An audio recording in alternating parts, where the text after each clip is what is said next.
Stand by. The BRN goes worldwide at 6 a.m. Eastern.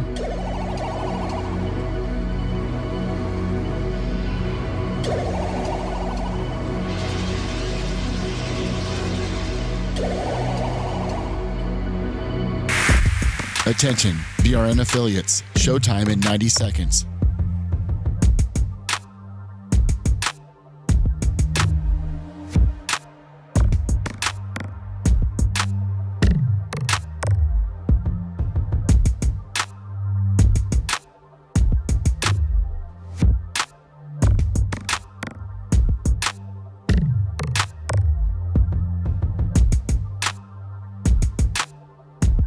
Showtime in 60 seconds.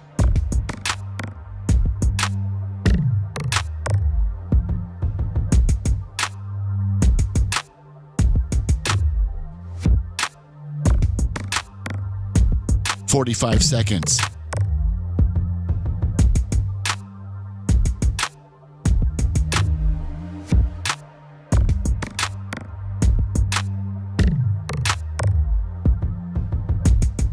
"30 seconds.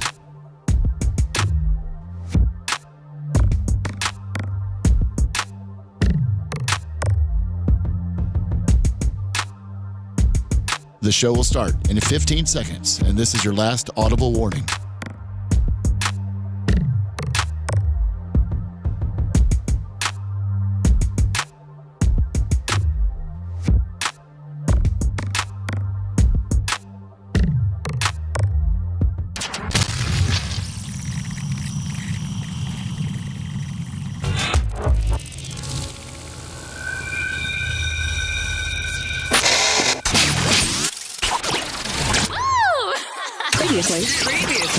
Previously on the Bubba the Love Sponge show. His security staff is overwhelmed. Like they can't. Like there's like 40 dudes that are jumping over the wall, and his 18 guys can't. Well, and he killed his right hand man because he thought his right hand man was banging his sister. Yeah. Oh, that's right. Then really, Scarface. I'm a lot like Scarface. I'm just right there where I'm getting ready to lose it all. Deal. I just killed Seth because I thought he was banging Tara. You're listening to the Bubba the Love Sponge show. Broadcast rights for the Bubba the Love Sponge show have been granted to this station by the Bubba Radio Network and is intended solely for the enjoyment of our listening audience. Any rebroadcast, retransmission, or other use of this production without the express written consent of the Bubba Radio Network is prohibited.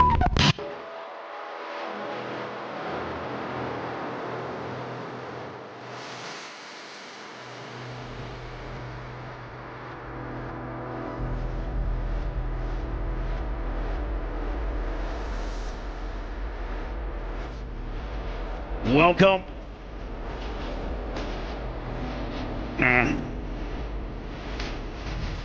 The Bubba the Love Sponge show. August 15th, 2024. Hello, everybody. Welcome.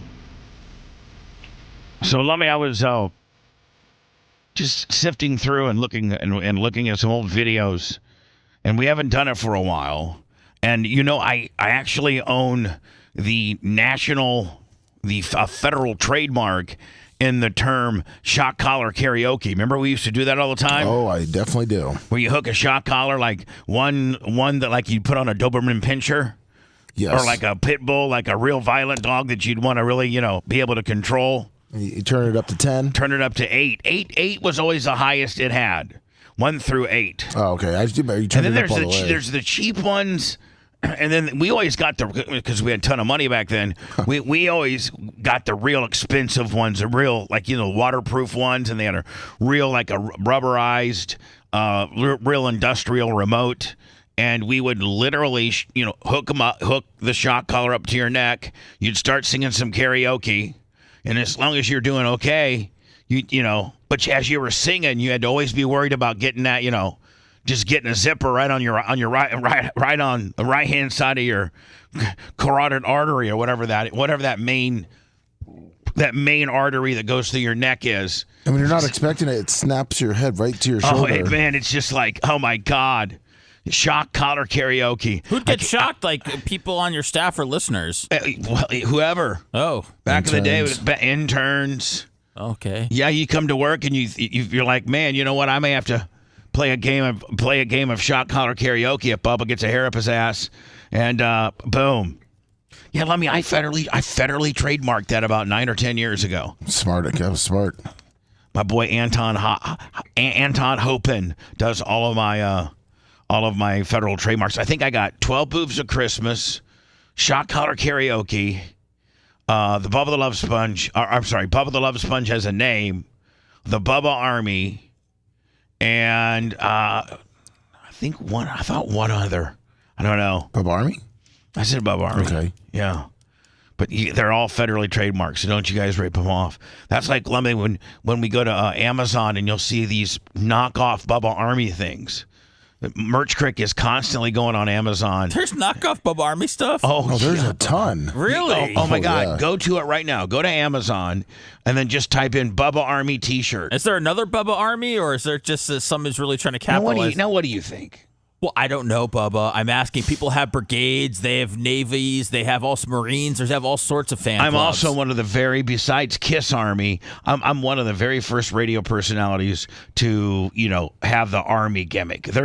I've now seen Lummy, other people rip it off. Yes. But I mean, but Very I guess, popular but one, at the too. end of the day, I kind of ripped it off of Kiss. So, I'm second generation ripoff. Oh, they got a lot of cool stuff There here. you go. See, you didn't think that we were a big enough brand to have people want to bootleg our stuff. Say you're so very sorry.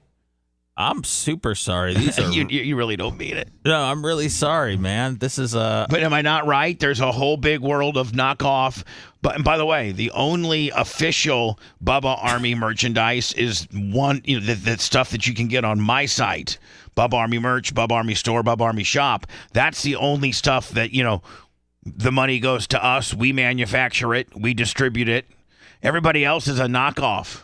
And how much? And she goes about once a month, and she fires off our federal trademark. Because Lummy, you get paperwork showing that your federal trademark and what your number is, and all this real United States trademark legal from the Office of the United States Patent and Trademarks. It's super official. Oh, yeah. And they usually, Amazon's super good about usually, bringing taking that stuff down. But it looks like maybe we haven't done it in a while, and has it gotten beefy again, Seth? What's the quantity? there's a good selection up there. There's probably like 16 to 18. Are you serious? There's a Lasker shirt, too. How about that? Yeah. There's a Lasker, a Brent shirt, a Gay Pride, a Back to Blue, a tank top. Let me. Can you send me a link Yes. so I can look? This is under the brand Bubba Army. If you just type in Bubba Army on Amazon, you get all this knockoff stuff. Here, I sent it to you. And so Merch Crick then has to take my Bubba Army federal trademark that I got from Anton Hopin, Lummy, and get a hold of the people and say, hey, listen, you are violating our federal trademark. This is a warning. Take your stuff down immediately or face litigation that you'll have to pay for. All right, Lummy. Oh, my God, Lummy. Oh, yeah, they got a ton under just the Bubba Army brand one. So the Bubba Army University, which we offer, Yes. a tank top, which we do not offer, a regular shirt we offer. Now, this is stupid. It's a black sweatshirt zip-up kind of hoodie deal. And it's so black that I guess supposedly it has a black Bubba Army. It's kind of gray, isn't it? This one right here? Yeah, but it has a bunch of different colors. Oh, okay. Well, see, that's even worse. That's great, though. Many options. No, not for us. You don't offer mint-green stuff, Bubba. Seth, we don't get $1 of this stuff. But isn't it good to spread the brand around a little bit? No. You think Chevrolet wants a knockoff truck company down the road building Chevrolets? How do I know what Chevy wants? I'm just They're saying. probably just trying not to get outworked by Kia or Subaru. Ford, actually, would be the one they would have to worry about. Or Ford. Dodge. Ford, yeah. Not getting beat by Subaru or Oldsmobile. I mean, unless Subaru's making a fake Chevy truck. So let me look at this. Remember when we had that Jesus is Yeah. Bubba? All the Would you wear that? Tuttle's mustard mouth. Are they undercutting you with their price, Bubba, or is it pretty spot No, they're on? actually more than me. Look at all of this, Lummy. This is Yeah. horrible. T-Town G's. A lot of Tuttle stuff. Radio Poison. Janie Cakes, Ned Dragons, Doug Clem shirt, Lasker, If it makes you feel Big Girl Nationals, makes Ned Lone Wolf, No Panties Thursday. What? the ratings are pretty low for a lot of these, shirts, Bubba. So I don't know. This one here's got a 5-star rating. yeah, that's true. No panties Thursday. Everybody else seems to have 4-star, 4-star, 4-star, 5-star, 5-star. Okay, this one rips you off. 2-star, 5-star, 4-star, 1-star, 5-star, 5-star, 5-star, 2.5-star, 3-star, 5-star, 5-star. Maybe you're screwed. Yeah. So Merch Crick's busy. So when she gets unbusy from doing her stuff, as we're arranging for her mother's, stuff, when somebody dies, you have to make they have. I think they call that arrangements, right? Yeah. You got to make the arrangements.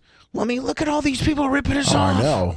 Probably costing us a couple grand a month. I think you got Bubba Army coffee cups too. They do. That's a good idea. I don't want to really keep going on about them. Yeah. Well, I'll get Merch Crick on them because I do own the federal trademark, and Amazon's super good about it. As soon as you send them the letter, Merch Crick's already got it saved as like a PDF deal. So, God, that's bad.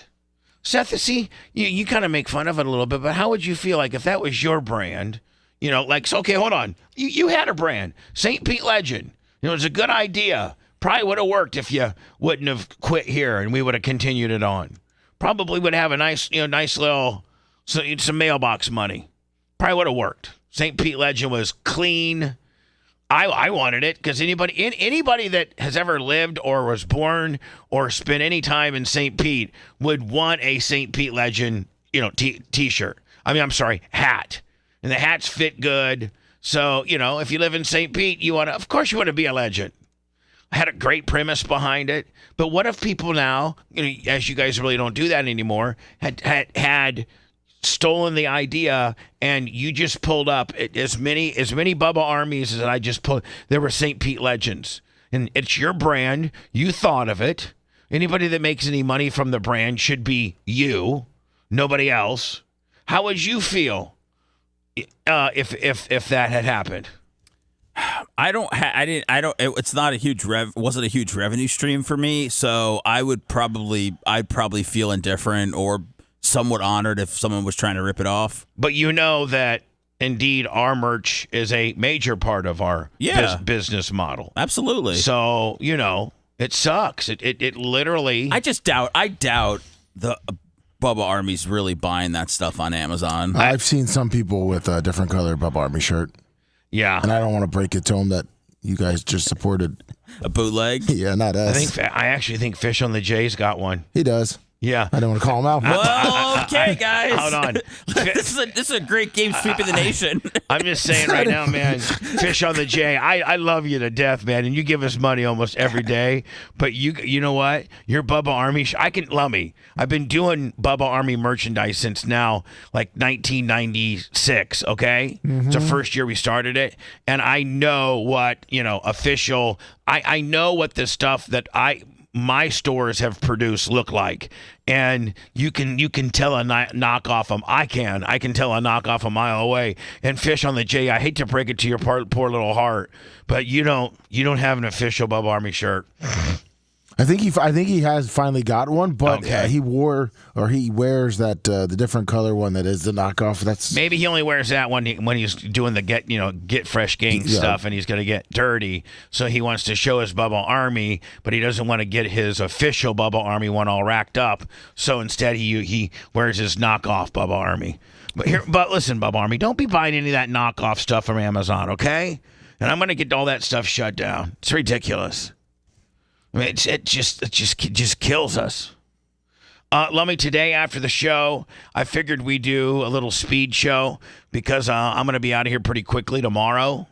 And then, I think we were doing it. Yeah, I think we've kind of niched them in to do them on Thursdays, don't we? We've done most of them on Thursdays because you guys have the wrap-up show on Friday. correct. Yes. Right. Cool. So today after the show, like a little 30-minute, 40-minute speed show, just trying to clear out some of the stories that I didn't get to this week. Seth and Lummy prepare me. Well, it's kind of a community effort. Sometimes my sister will send me stuff. Macho Man sends some stuff. Rhett sends some stuff here and there. I got something from Tuttle yesterday. Tuttle sends some stuff. Colton will send some stuff, but I get it all. They usually will send it either to Lummy and Seth, and then I get most of my prep. The way things work around here is I get most of my prep from Seth and Lummy. They send me emails all throughout, like the date, like yesterday, all during the day, and clear till they go to bed. They're looking for news stories, or they stumble upon news stories, or whatever, or even early in the morning, and then they, a lot of. Lummy usually puts it in one email, like all of his stories. It could be 5, there could be 10. And Seth tends to just sporadically give them individually. So I'll get like 10 emails from Seth, and then one email from Lummy that has all 10 articles in it. That's how I used to do. That's exactly how you guys are wired, though. You're sporadic. You're like, yeah. Boom, let me send it. And Lummy's a little bit more like, he puts them in his little hopper, and then he sends them all to me as one. I put so much time into prep over the years, Bubba, because that was my job, and right. I did. And really. People don't realize, man, how tough it is, because you got to constantly have your head, even when you're not on the air and in the studio, even when you're with your family. You got your constant head on a swivel for something that we may want to talk about. Yeah, always. So just whenever I see something now, I don't just go and put it in an email and go, I'll send that. I just send it right away. No, I love it. It's like, it's just real like scat. But yeah, and then if you're checking your email and you get a heads up, then you can check it out. If you want. As I check my email during the day and I see you guys sending stuff, I mark it as new. Like, I don't open it, so that way I won't miss it in the morning. Maybe I'll take a glance at it, and then I'll mark it as new, so it comes up new in the morning when I get here, when I open up everything. I kind of like it because I see kind of what Seth's already hit, and then I can maybe look at, because I do mine at about 9, 10 o'clock, so that I can maybe get some stories that came in after maybe Seth has gone to bed. Yeah, usually Seth has usually got his prep wrapped up by like 7. Yeah, and then you could usually have yours wrapped up by like 9, yep. Just based on the times the emails come in. Seth's he's real active very active from like 4 to 6. Seth's very active at that time. He's really shooting stuff my way. I don't know, that might be your sweet zone. That's kind of my prep time. That's like normally when you're really on it. Like, I'm done with podcasting. That's normally just like the middle of the day where there's really just, it's a real dead time before dinner. So I'm normally kind of bored around then. Boom. I'll start just getting So let me, maybe bringing back shot collar karaoke, and then today will be a speed show. God, I think we're gonna get through a lot of articles today, but we have a ton. I kind of like that, because I'd go away for the weekend, and I'd come back, and I'd still have stories from a week ago that were kind of funny and pretty good, but not nearly as topical. So if I can just clear them all out on Thursday, and then whatever I don't get to on Friday, I just X out. Then we start with a clean slate every Monday. Keeping it fresh. Because some people do complain when they're like, that story came out 2 weeks ago, and so now we're just getting rid of it, which is perfect. Did you see this? This is on our. By the way, if you're not following us on our Twitter, or maybe what you call X. It's at the Bubba Army. Pretty much everything we got, from Facebook to YouTube to Instagram to Twitter, is all at the Bubba Army. But our Twitter's an interesting feed, because we're always retweeting stuff that we think that the Bubba Army or the average guy that listens to the show would want. We can almost be your one-stop shopping, where we're going to give you the good stuff. You don't got to go ahead and sift through all the nonsense. We're going to give you the hard-hitting stories. The chicks fighting, and people resisting arrest. Yes. And people getting cop dash cam videos of bad guys trying to shoot cops and cops shooting them. Lummy's got it dialed in. mayors that are having sex with their female police chiefs. Great stories like this one, Lummy. This guy, this police agency must, have DEI hiring practices. They have 2 women on patrol together. Smart. And but here's the deal, man. Like, you could beat off 2 women. Literally. 2 women, maybe a little bit bigger than Erica, try to take you down. No, that ain't going to happen. Especially when you're high on something like some. Especially crack. Now, if you're just natural, you're certain strong. But if you're what you call high strong, maybe you got some crack in you or some cocaine or some pills, some hillbilly heroin, then Lummy, man, I mean, not only are you like humanly strong, but you also don't feel them hitting you over the head with the billy stick because you're so numb, because most people would succumb to when a police officer would hit them over the head with a billy stick because, their body's not high and numb. But when you're high and numb, you don't even feel that billy stick. Nope. Right? So you just keep going. But in all fairness, I don't know if men could stop Lummy. True. I mean, if he was all charged up on meth and alcohol, I mean, you could probably tase him and he wouldn't feel it. No, you probably not on with the. I gotta almost maybe have Tom Breen draw up some paperwork, and that is, if you would ever go out of control here, that you acknowledge the fact that we would have to shoot you in the heart in order to stop you. Can we start at the leg, maybe? Okay. Maybe give me a chance just to say I'm sorry. Okay. Maybe after you shoot me in the leg. Okay. All right. How about this? Be like, I, Lummy, give permission to the Bubba Radio Network if I have an extreme meltdown where I could not be handled. I give the Bubba Radio Network permission to shoot me 2 warning shots in the legs.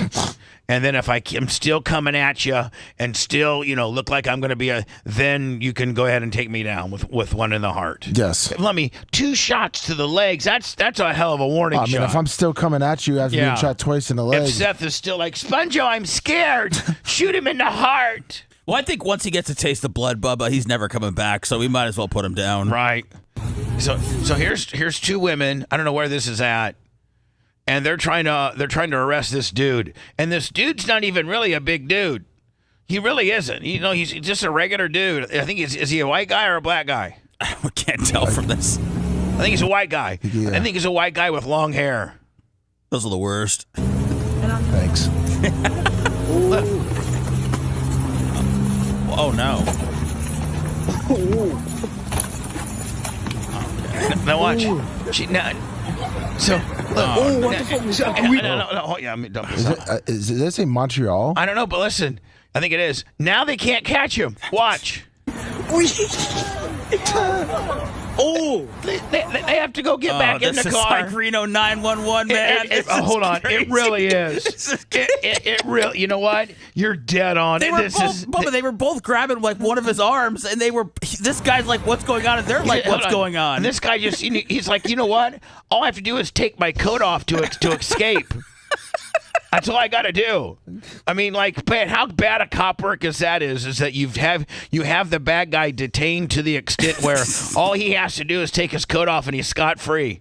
And watch him look. He really gets to get it right here. Look at. Oh, yeah. He looks like Usain Bolt there, does he not? He sure does. Look at it. He got his Jordans on. He's got his full-blown stride. That almost looks like a model of how you should come out of the block. Oh, that's how Tyreek Hill comes off the line. Exactly. Yes. This is exactly how a world premier wide receiver would come off the ball. Right here. Oh, what the fuck is that? So what do? The ladies say, okay, he's gone too far. We can't catch him on foot. I like how she keeps his coat, too. She keeps his coat for evidence. Oh.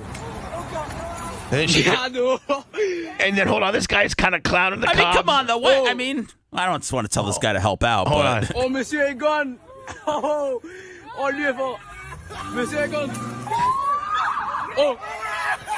Get him back. Oh, and by the way, they left their handcuffs. Get him in that. So anyway, Lowy, I'm just saying, man. That's Montreal. That definitely sounded French. Oh my God! By the way, that's on our X. You'd be seeing that. We did the break dancing from yesterday. This is Ric Flair.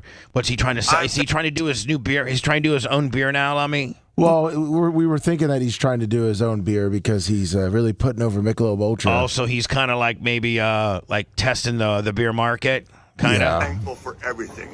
My family, for the love of life, and for everything all of you have done for me and my family. Woo! Love you all. Mick Ultra, daytime drinking, and the Nature Boy. Woo! Daytime drinking. What's happening? Is he trying to? Do you think like he's? It's one of our shorts. Yes, it is. That's nice. I think that was Monday. Thank you.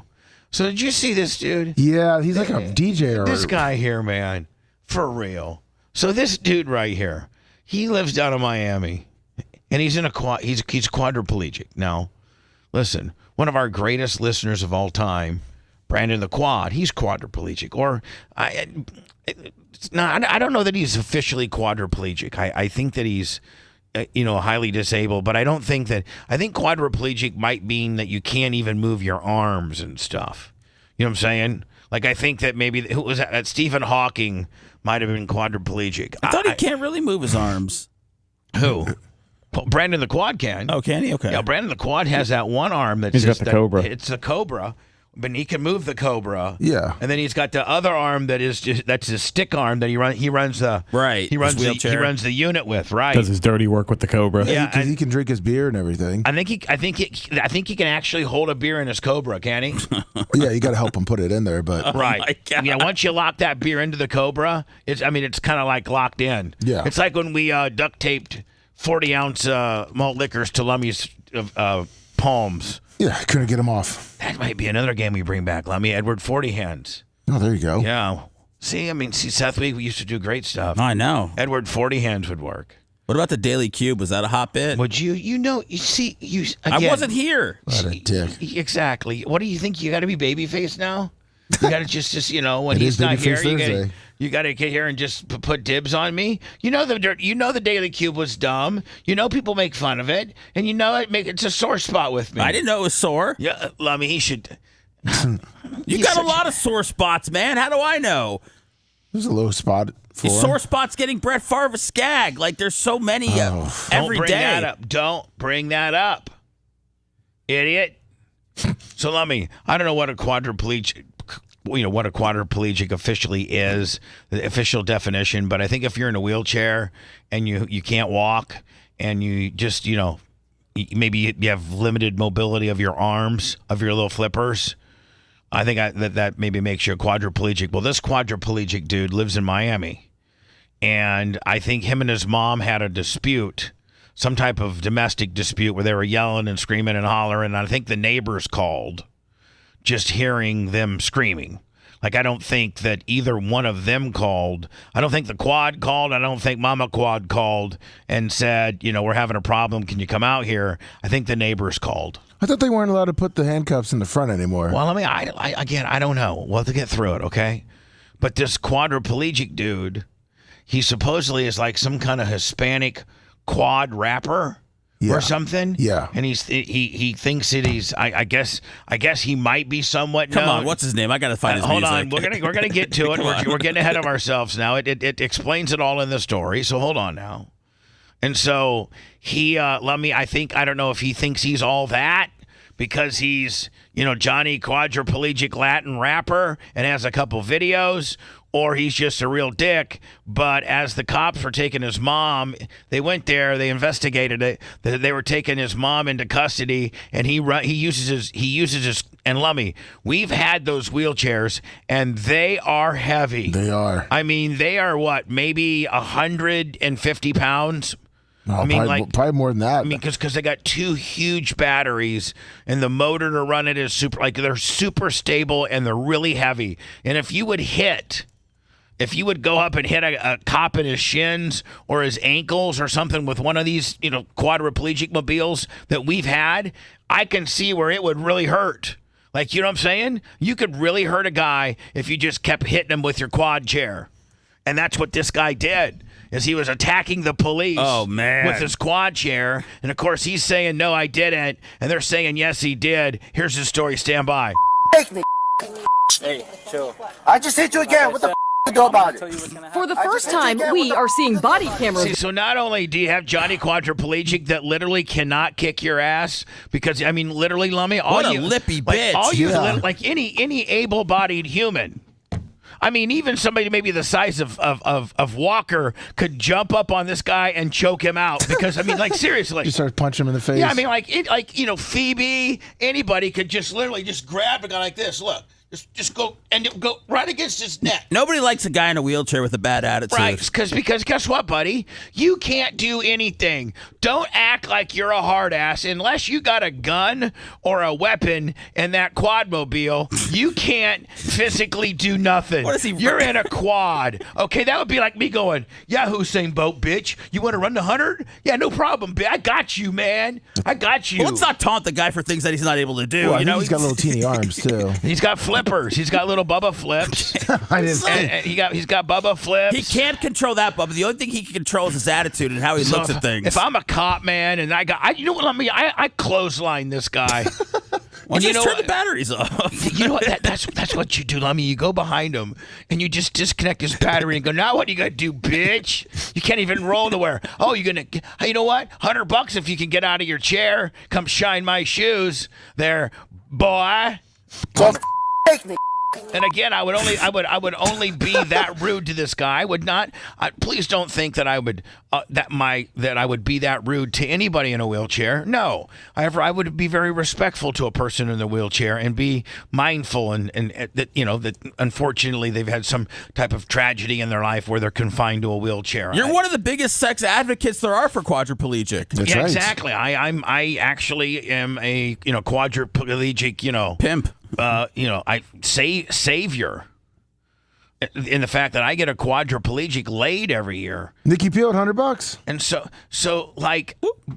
when you have like Brandon the Quad, I would never make fun of Brandon the Quad because he doesn't act this way, and it's an unfortunate act that he has to be in his wheelchair. But if a guy was acting like that, I would just make fun of the fact that you're in a wheelchair, bitch. You're Johnny Wheelchair. You ain't got nothing to do about it.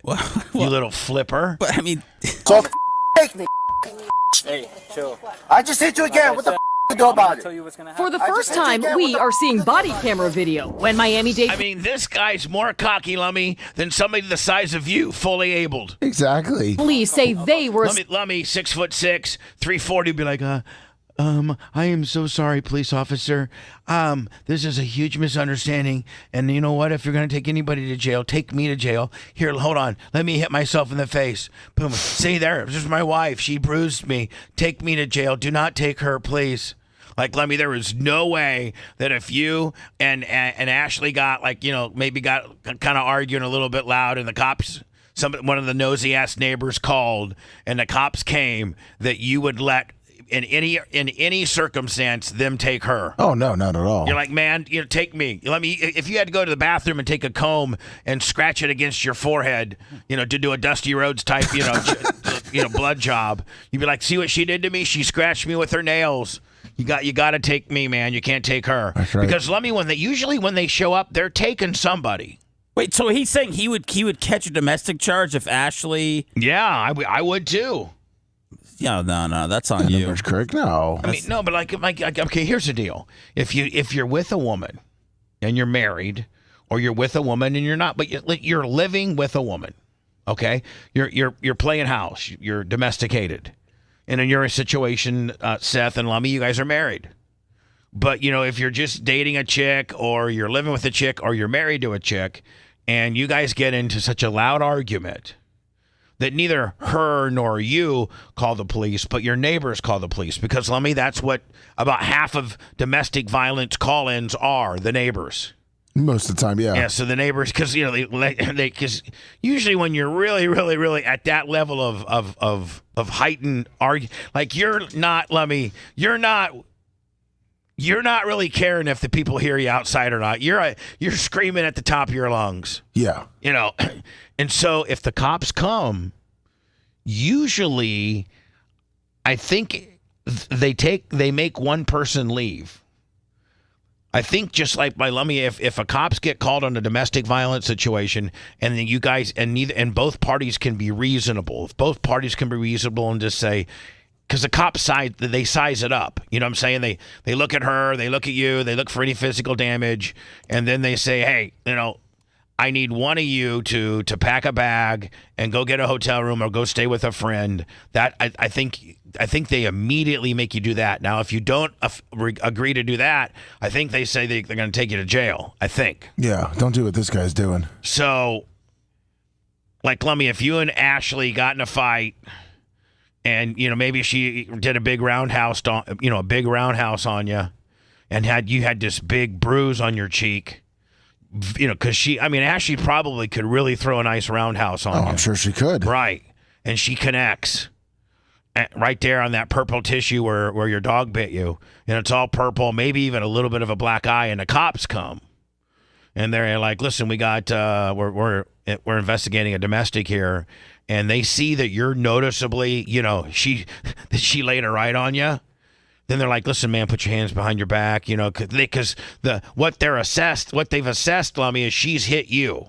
Yes. At that point, man, as a man, if you want to stay with her and you love her, and this is just a misunderstanding, and maybe you have a child together, and you don't want to put your son or daughter's mother in jail. And you plan on staying with her. Now, if you don't plan on staying with her and you want the bitch out, you just say, "Hell yeah, she hit me. Look." And then Lummy, they literally put her in bracelets, and nothing's more humiliating for a woman to have to get you for the entire. And then all the neighborhood, they're all watching. Yeah. Lummy, can you imagine what the whole scuttlebutt would be if they hauled Ashley out in handcuffs? It's kind of like this story right here. This lady's going out, but I have a feeling that the neighborhood knows this guy's a dick. But here's the deal, man. I would never lay that rap on my girl if I wanted to. If I had any plans on staying with her, Lummy, you tell the officer, no, you know what? I don't want to press charges. She didn't hit me.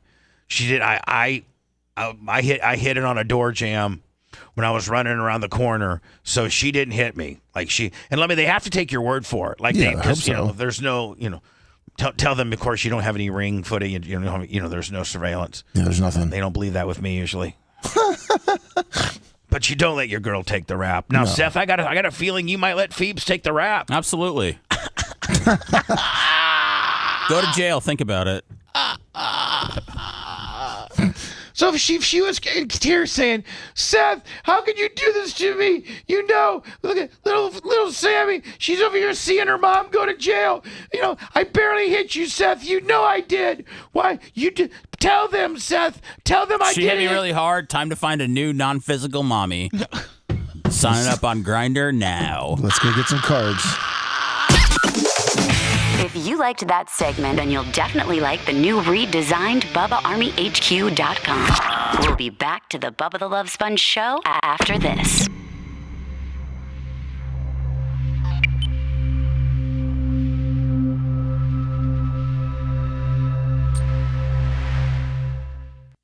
little song in the story. R.C. Heller in 55 months. I don't even know his fucking name.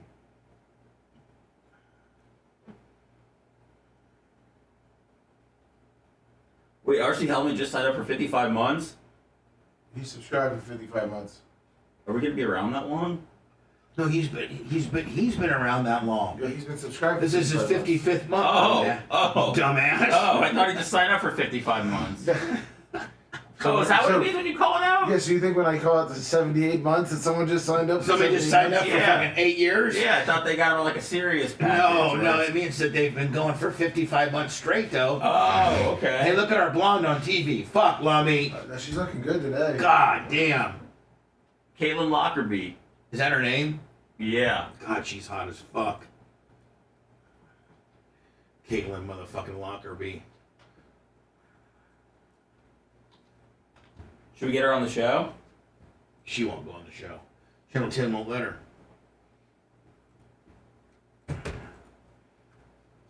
I'll say I work for the Lightning. Right.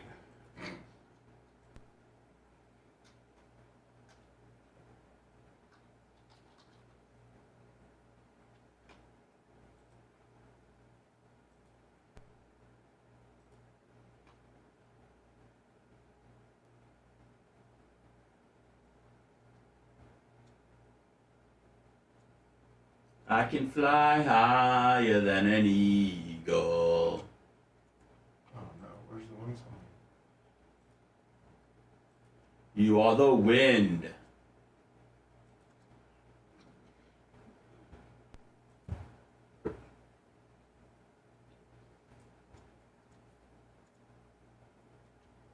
You're damn right, Nick. What up, Berto? Fuck yeah, Pencil. What's up, Berto Perez? No, Ringo, you gotta be on all of them. You gotta be on Grindr, Tinder, Scruff, JDate, Friendly Fish, Farmers Meat, ChristiansUnite.com, fucking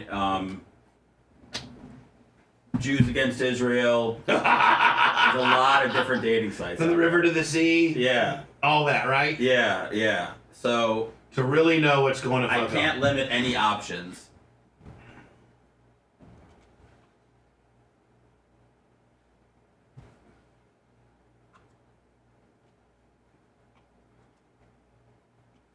What's up, my little Facebookers? What up, grouper? What's up, Gary Cantrell? Thank you, Gary, for the gimmick. Did I say yeah? I don't know. Did I say Nick? I agree with you, man. Plus more money on cards. Plus, thank you to everybody on YouTube. Hey, YouTube, listen, YouTube, I don't really get to talk to you that often because I'm very busy, but I have my next break already planned. What up, Don't Panic, It's Organic. So this is directly for you, like Michael Ramos and Gary Cantrell and Grouper Lips and SB What Up and Blummel's defense lawyer and Drastic. Can you guys please hit the thumbs up? That gives me like a better algorithm, Willie, okay? Thank you. Then maybe, if you really, really were cool, you would copy my page, my YouTube page, and promote it on your Facebook and Twitter, saying, "Hey, this is my favorite radio guy." Maybe you've heard of him. A lot of people think he's a piece of shit, but I seem to like him. He's a real. Again, a lot of people really think he's a fucking bad person. Lies, and he's just a very bad guy. But maybe that's what people. Isn't that what people in society are? Bad people. People lie. People fucking whatever. I'm just kind of a regular dude. You're not a kid toucher. Yeah, I'm not a kid toucher. Never swindled grandma. You know. Bubba is a lot of things, but he's also not a lot of things. And we'd like to highlight the things he's not. He's not a murderer. No. He's not a kid toucher. No. Okay? And I don't know, we're going to just stop right there for now, because I don't know about any other things. But I'm not a woman abuser. Not a woman abuser. That's 3 keys. I'm not a granny swindler. Like a Bernie Madoff, like a granny swindler. Oh, okay, yeah. I thought you meant like a granny fucker like Kellen Winslow. I'd fuck you know what? There's some girls that probably had kids that like when they were 18 that now are...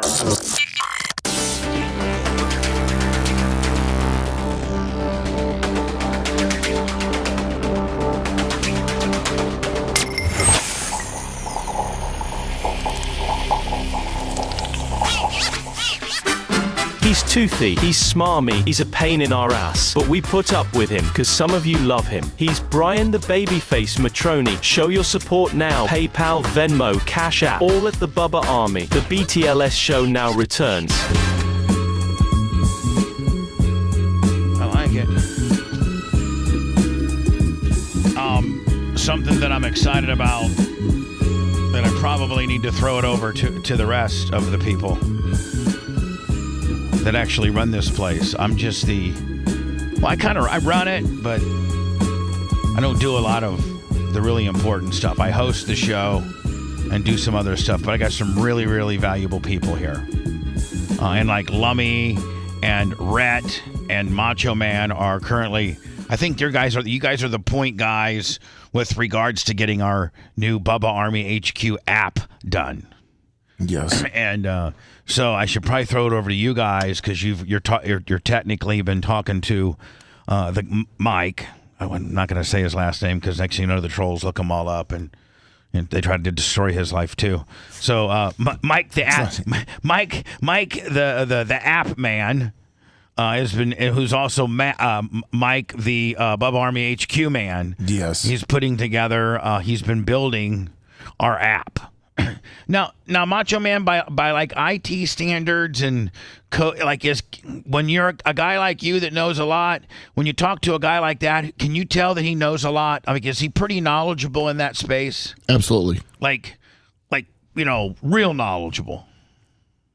I mean, I don't have his full resume, but I mean, he seems pretty competent. He's good at explaining what things. what I'm saying is, I get on the phone sometimes on a couple of these meetings, and they start talking about all this RS, like, I don't know. They just start using RSS feed, just all kinds of things, and I'm like, man, I don't have any idea what they're talking about.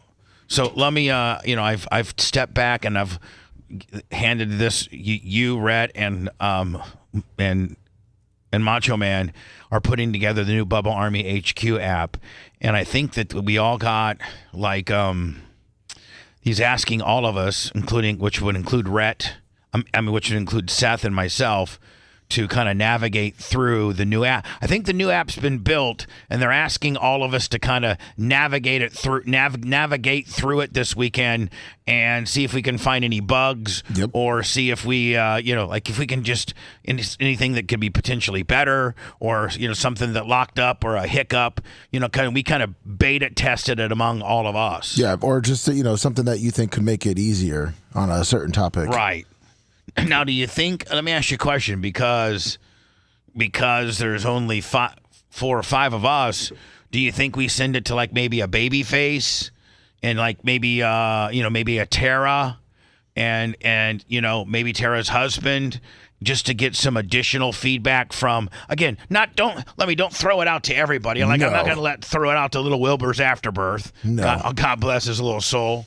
I'm not going to throw it to the Nashes for them to tell me, there's just some guys that have some skill sets that, I'm thinking about more technical people, real smart people. It would be good to throw it out to the people that have older operating systems on their phone, too, to make sure it's working with those. All right, so can we get a copy to Babyface? Can we throw Gary in there, too? Yeah, yes, Lummy, of course we can. Gary's part of the family. Just want to make sure.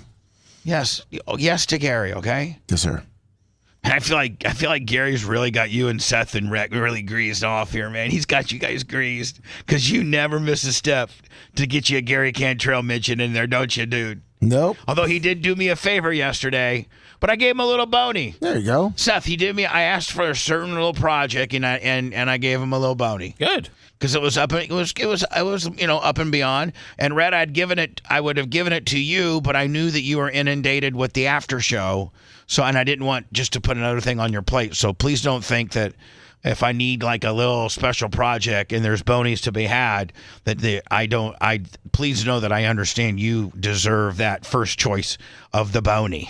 So please know that I usually would have asked you to do that bony for me, but I asked Gary because I could tell you were busy with the after show. Okay, I talked to Gary about doing it the other day, but all right. I mean, if he got it done, that's all that matters. I gave him a little bony, just a little one. I'll tell you, I gave him a little $75 bony. All right, yeah, no, but I'm just saying, he was up and beyond. I mean, that's not an exorbitant bony, but Seth, for the average, Seth, if you did a little something for me, and I said, here's a little $75 bony. Hands up, don't shoot, man. I'm cool with it. All right. And I think you hung right out to dry, but other than that, I did. I didn't hung right out to dry because most of the time he's getting a bony here and there. No 75 for Rhett. See, don't do that to me. You did this. No, yourself. I didn't. I'm trying to take care of the people who work for me, but means one guy may get a bony and the other one might not get a bony. Don't be jealous of the bonies. Don't be bony aggressive. Well, I mean, you're very bony aggressive. I don't know what the job was, but don't worry about it. If it was something I couldn't do, then I'm fine with it. It's something that you probably couldn't do. Okay. Rhett, let me ask you a question. You know what the task at hand was, right? Yep. And Seth's capabilities, right? With regards to video editing. Yeah. Okay. Video. Yeah. Okay. Do you think Seth, in a 3-hour period, could have gotten that bony done? Sure. No, he couldn't. Yeah. He couldn't. What was it? Another skag short? Couple YouTube tutorials, he would have been right as rain. He went and found 6 or 7 different articles of different podcasts and different news shows, really laying the coals to me about the Hogan tape. I remember that. Bubba did it. He's the guy. He's the scumbag. Try. Not only did he tape it, but he tried to sell it too. And then he used this. I find me 6 of those, and he even found me one with Hogan. Hogan's like, he's not my friend anymore. Oh, man. He was holding my father on his last breath, and that just means something. Yeah, you're right, Terry. It does mean something. It means I'm your real friend, okay? I made a mistake. Was he mad that you were holding his dad's hand? Well, he's like, I was never his friend. I'd be like, talk about being contradictory. He says this. He goes, even though he was with me when my mom dies, it really hurt the most when he was with me when my father dies, as Bubba had one of his hands and I had his other, as my father took his last breath. We were both there for my dad. Really, no, that just goes to show you that I made a mistake. I made a mistake, buddy, but I am your true friend. I can list so many different things that I've done for you as a friend. And you know what? I made a mistake. I would think it would be not very forgivable, and I could see where you would have distrust in me, but we still have been through enough that you should never have to question how much I did for you and your family and your children, and tried to promote your kids and help with Nick's DUI and just all the things that I can't even talk about on the radio. So I'm your friend. I just messed up and did you dirty one time. And you know what? It even would have been considered I did you more dirty had it just played out and Gawker had won and they had determined that was of news, and here's the thing, Seth. If Gawker won, would they been allowed to play the rest of the tape? Do you know what I'm saying? Like if Gawker won, they said, yep, you did not invade his privacy. It was a news matter. It was a newsworthy matter. He's a celebrity. People need to be able to see private security tapes of celebrities having sex with their friends' wives. Yes, you win. I mean, you were a friend. You hooked him up with some poontang. Well, but here's the deal, man. And not the kind of quality that he could get at Hogan's Surf Shop either. So for him to question, and you know what, Hogan, I don't want a dime. I don't want a dime. I do. But you know what? I want you to at least acknowledge that we were friends. We probably still are friends. And that I have done so many good things for you. And my testimony locked in you were going to win, because I could have testified a couple different ways, and I'm not getting into that. But you can look at my testimony, and you can look at his outcome. I think he had a pretty favorable outcome, Lummy. I think so. After it was all said and done from both lawsuits, Cox and him settled, and he won 144 from Gawker. He collected 35 from Gawker. After it was all said and done, and they paid the legal bill and the whole 9 yards, he got 9. He actually, from what I've been told, rumor has it, he put 9 in his pocket, but then he went after Cox and didn't have to take it on a contingency. He was now well funded and he could pay by the hour, so his legal bill wasn't as large for Cox, because that trial had almost been tried. The Gawker trial pretty much laid all the groundwork for all that. Right, Lummy? I mean, the Gawker trial did the majority of your discovery. It wasn't that expensive of a lawsuit to defend or to prosecute. And I heard, I don't know if it's true, rumor on the streets, is that Cox wrote him a $55 million check, and he kept 50 of it. So Lummy, by all estimations, me taping him, blasting my wife, being irresponsible with the tape, not destroying it. Again, these are all things that are on me. I can't. It's irrefutable. It made him the highest paid male porn star of all time, like Babyface said, and I mean, more than wrestling ever did for him. Yeah, true. So 50 plus 9. He took. I've heard really, really good sources, but I don't know it to be true. It's just my opinion that he walked after it was all said and done and the smoke is cleared, about $58 million.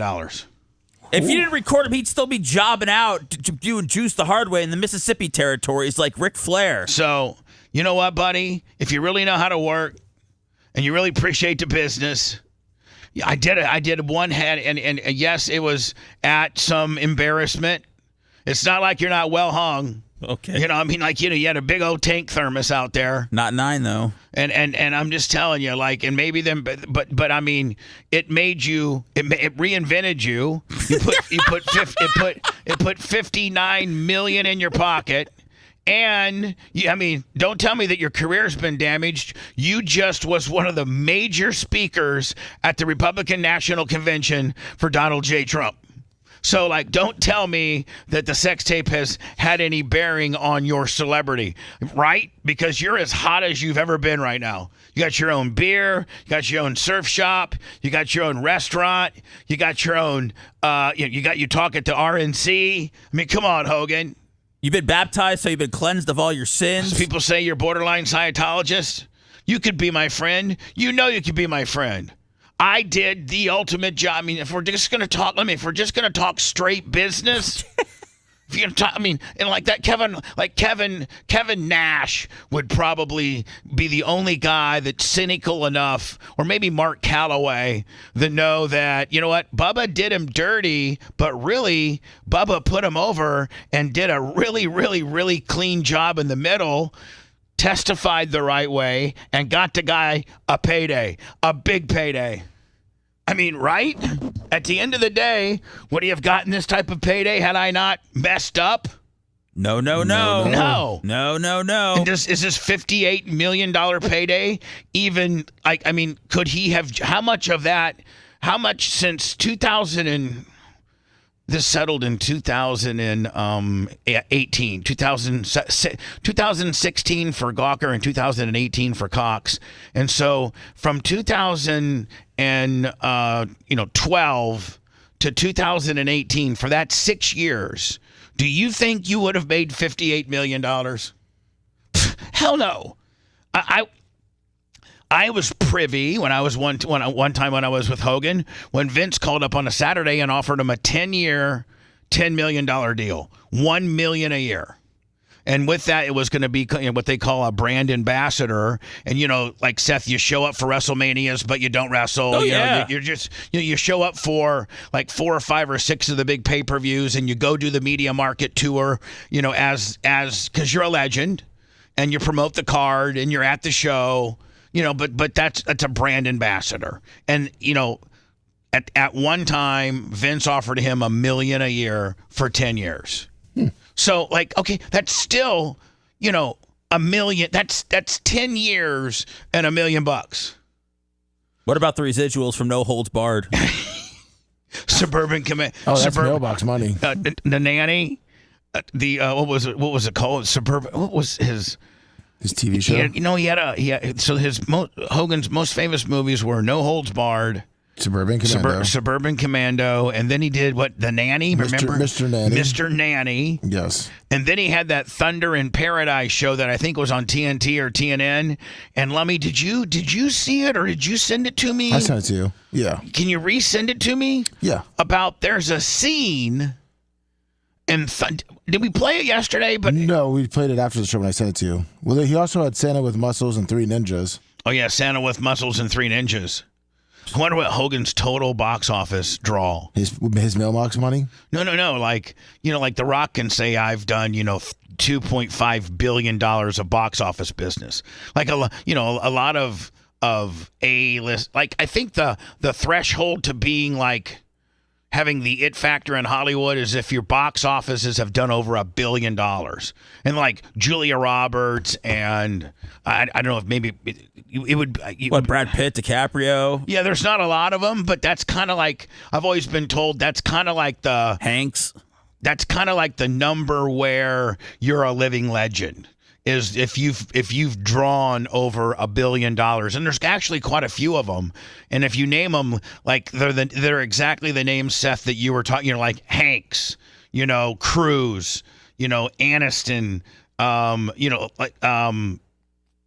Julia Roberts, I think like it's just the Will Smith, it's just I think Samuel L. Jackson. Oh yeah.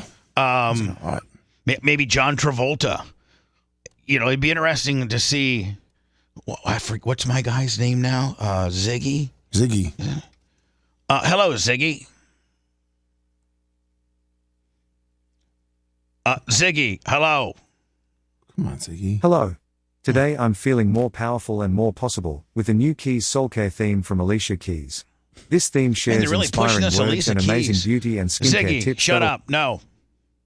Hey, Ziggy, how many actors or actresses have drawn over $1 billion in box office sales? I don't know that. Well, that was you didn't even think about it. It's a tough one. Ziggy doesn't need to do all that work this early. I mean, I know he can find that. Oh yeah, give me a second. I'll try to do some research. I'm gonna get it. I'm gonna close out this quad story. Oh okay? God, here we go. please. Take me. Hey, chill. I just hit you again. What the you do about it? I just hit you again. I tell you what I'm gonna do about it. I'm going to clothesline your fat Ed from 90 Day looking son of a bitch. For the first time, we are seeing body camera video when Miami-Dade police say they were assaulted by a quadriplegic man. A case so unusual. Let me look at those little flips. Yeah. Even the judge at first appearance seemed surprised. I have truly never seen a case like this. It happened May 1st. Police were called to the Southwest Miami-Dade home of Brian Amastha. Hold on, Seth, look. Also known as El Valiente. El Valiente, buddy. Oh, man. Look at. Oh, man. Stage name when he's performing music. According to the report, Amastha and his mother seen here. Hold on, I got to see this again, okay? Well, there you go. He drives a Tesla. Hold on, I just got to see. Seth, I'm sorry. I just got to see the videos This one is more just time. so weird with just his chair in front of the two cars. Right, like you can't do anything. I know. Like I mean, literally. Also known as El Valiente. I mean, you could literally do your video from the showroom, couldn't you? Dude. Just go to the Tesla showroom and have it put a back because they're not your cars. You can't drive them. Right? Life's not real. This is his stage name when he's performing music. According to the report, Amastha And let me look at that claw he's got down there. Oh. See it? Oh yeah. and his mother. I mean, that's right. Good for ball grabbing. Don't think you couldn't get Officer Jones's sack right in there. Put a grip on you. Officer Jones, what happened? Why'd you put 4 in him? Because he had my sack on his lobster claw, and I couldn't get it out. I tased him, and it just made him grab my sack harder. So I had to put 3 in him, buddy. Amastha and his mother, seen here in red, were involved in an argument. But when mom is put in handcuffs, this happens. Nah, bro, don't fucking do that. Brian, hey, stop hitting me with the chair, man, Brian. Stop doing That's a that. battery on a You wheel. just said. When we interviewed Amastha back then, he told us this. And that's just like the kind of chair that we had with Brandon the quad. was, And let me just back up a little bit. They're real. I'm just telling you right now, they're super beefy. Like they're really honest to God. These things weigh about 200 pounds because all this whole bottom part, Lummy, is motor, pneumatics to make it go every which way, and battery. And it's just and these things, Lummy, if they hit your shin. I mean, they can hurt. You could really hurt somebody if you were smashing them with your quad mobile. Look at that claw. Look at that claw, Lummy. He's got it. Oh, he's got his tattoos too. Badass. Don't mess with me, you gangster. You know what they should do? They should have quad wars where guys fight. You know how Lummy. You know how you watch that on TV where they have robot wars? Yeah. Oh, you want them to ram into each other? Yeah. Seth, if I would have told you 20 years ago there's going to be a competition where 2 men stand across from each other and they slap the ever-living hell out of you, and it's going to be a big sport and people are going to fill out arenas to come watch the slap games, you'd say, you're full of it. I would say the end is near, and definitely seems like the end of society. Let me, if you're a quad, you get your quad, and then you have your engineers, put spikes on it. Do you remember battle bots? Yeah, instead of battle bots, battle quads. And they're real men in there, Lummy, right? You trademark that immediately. Yeah, battle quads, and Lummy. You want to put it in for the Special Olympics? So yes, Good and so idea. Lummy, hold on, and it's based on like F1. It's basically who's got the most, the slickest technology, the best gearbox. It's all about money and having the best of everything. So you'd have these people configure up these quads that had where it blows out smoke and can maybe flame you could go up and flame a guy's tire, or it has these big spikes where you can ram them and hit them and pop their tire and knock, and then you can knock. Has this big bumper built on the front of it that you can go to the side and knock the guy over. Wouldn't it be so cool to see a guy in a quad get knocked over by another one? And that's pretty much how he loses. Quad, yeah, that's how you lose, is you knock the guy over. You know, he's strapped in there, but he's all quad. You know, like he's all quadded. I mean, you tell me right now, who doesn't want to see a quad games, quad battles? I'm down. Well, maybe is it for the whole family? You think? Can you bring the kids? No, because when Johnny Quad. Tough scene. When he falls over, people feel sorry for him and everything, and he starts crying. Yeah. Now let me maybe you make it one. Maybe you make it two different divisions. Stock quads, and you're just literally, trying to just take stock quads and push, pip maneuver the other guy, right? But let me see. Or you could do maybe quad races and have an obstacle course for them. So quad nationals at BRP. The quad nationals. And then you build these little ramps, and some of them, if you have enough speed, you make it over. If not, you pie face yourself. Like jumps too. Like on motocross they have the whoop-de whoops. You put some whoop-de whoops in there, and then you put you put like a little jump. They got to jump over. And like. You think Tom Bean will go for it at the BRP? Figure eight, so they could figure eight each other. Figure eight. Quad wars. Tell me you wouldn't go to that. Oh, I would. Honey, I've never been to a dirt track in my life, but this dirt track this weekend, Scott, quadriplegic men doing a race, a figure eight race, and trying to knock each other over. It's called Quad Wars. And I mean, the 604 late models are running, and the open wheel modifieds, and they even have this one contest where it's called the Wiener Nationals. They got wiener dogs that are racing, but I mean, Seth, what better to add to the wiener dog? I mean, the Wiener Dog Nationals are okay, but it's just one race of one wiener dogs running about 20 yards, right? I mean, not a lot of it. I mean, there's a ton of excitement, but it's over fast. Scott will be crowned the champion, within 20 seconds of the event starting. That's right. But so we need something more. We got to give the audience Quad Wars. Yeah, and you're helping out the handicapped people. Well, you're not really helping them out. They win money, right? If they win. What if this poor guy brings his quad, and his quad gets completely, listen, when you race, sometimes you'll go completely total your car. You'll hit the wall or something. You think some of the quads are going to hit the wall? I think some of if quad wars are done correctly, you're trying to flip them. You want the guy to fall out, the whole 9 yards. Quad wars. I'm down. Seth, are you coming? No, but you know how, the American disability people, the handicapped people of America, you completely have your event, right? Please. That's in Ocala. They won't know. Viewed a Mazda back then, he told us this. They claim that I hit them with my whip. Look at now you're Mr. White Guy, aren't you? You're not that Latin gangster that you were back earlier when you were confronted. Now you're Johnny White Guy. He turns into Johnny White Guy. Yeah, he's this. They claim that I hit them with my wheelchair. Did you? I absolutely did not. The report stated that you spit at an officer. Oh. Right. So I suffer from acid reflux, so I normally spit. And I spat like the totally different direction. Now watch him lie. Watch this. But this is the video. You want to listen or not? Now see, that's not total different direction. That's a straight on Cobra spit. That's a straight on. Totally different direction. But this is the video. You want to listen or not?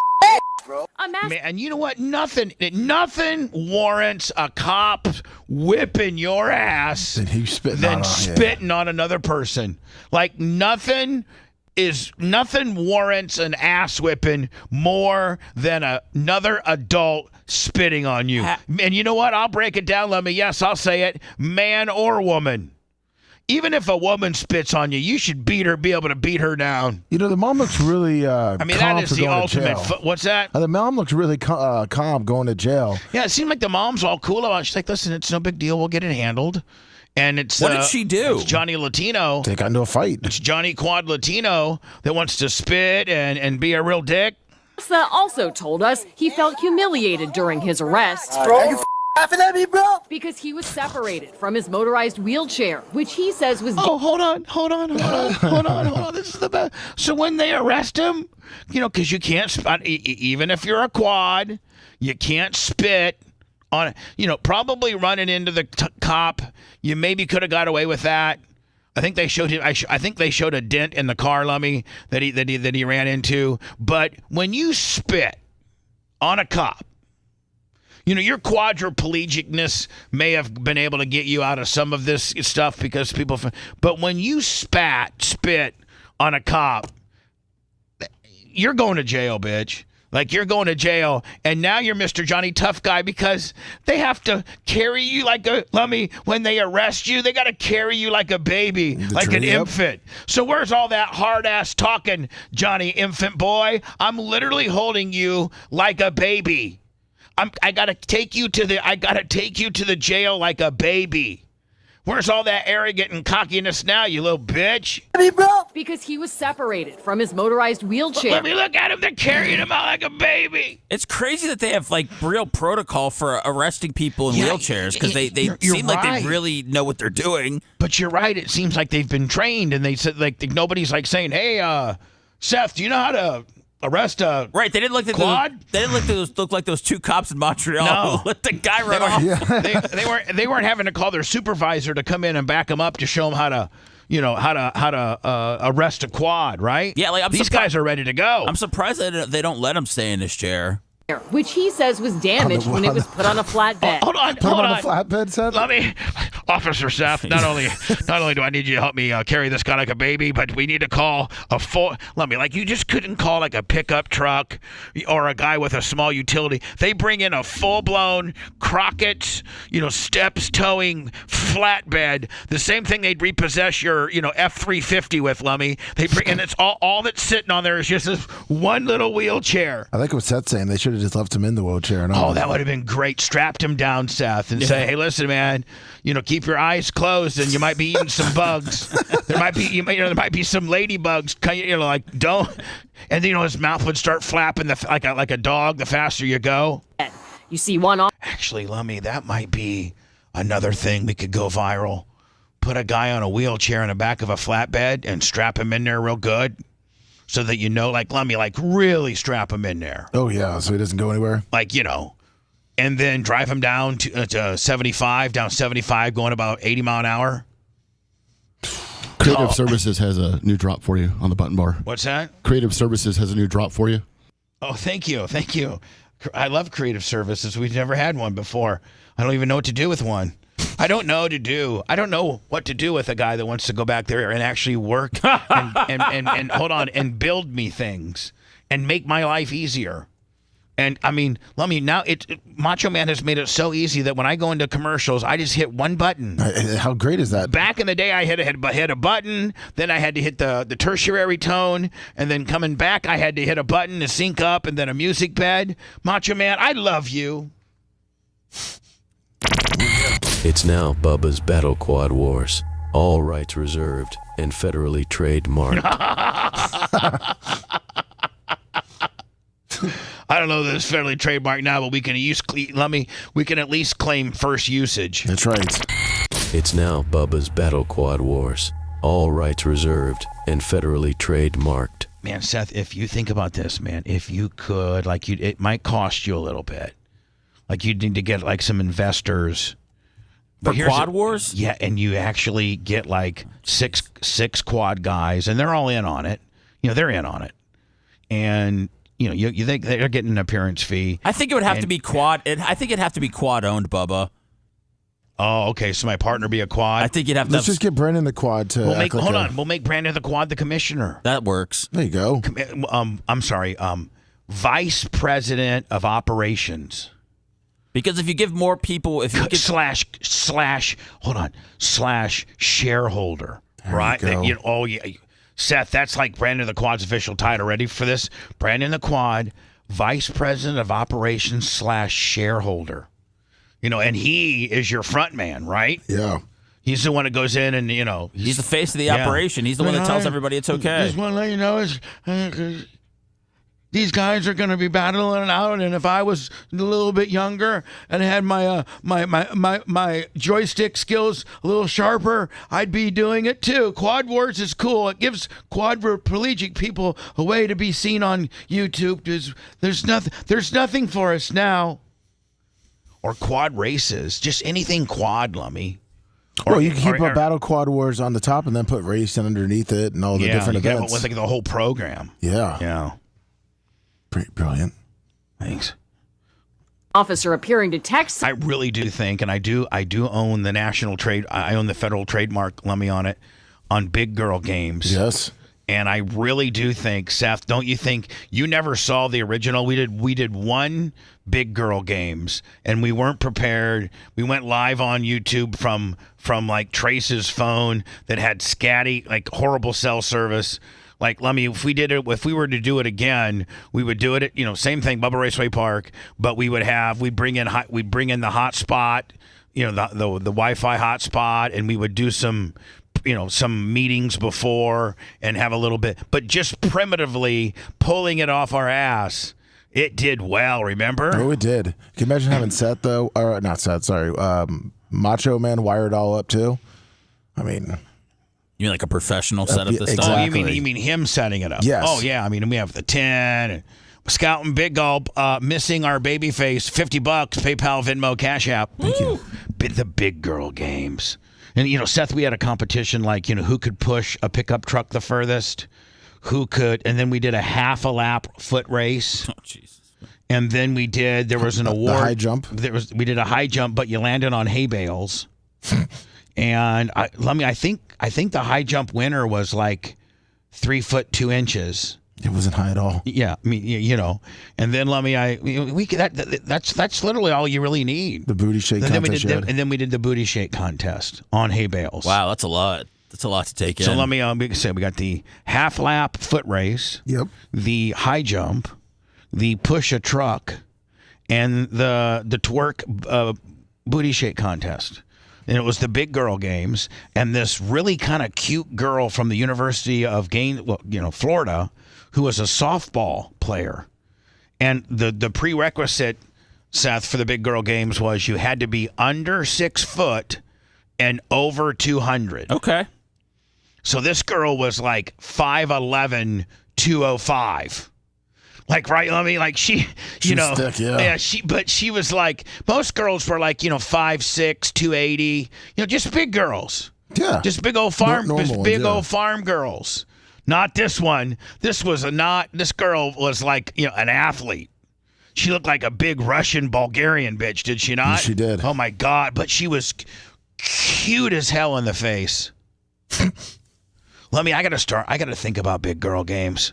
Yeah, it'd probably be perfect to do it like toward the winter time. Mm-hmm. Someone joking that they were going to put him on the tow truck.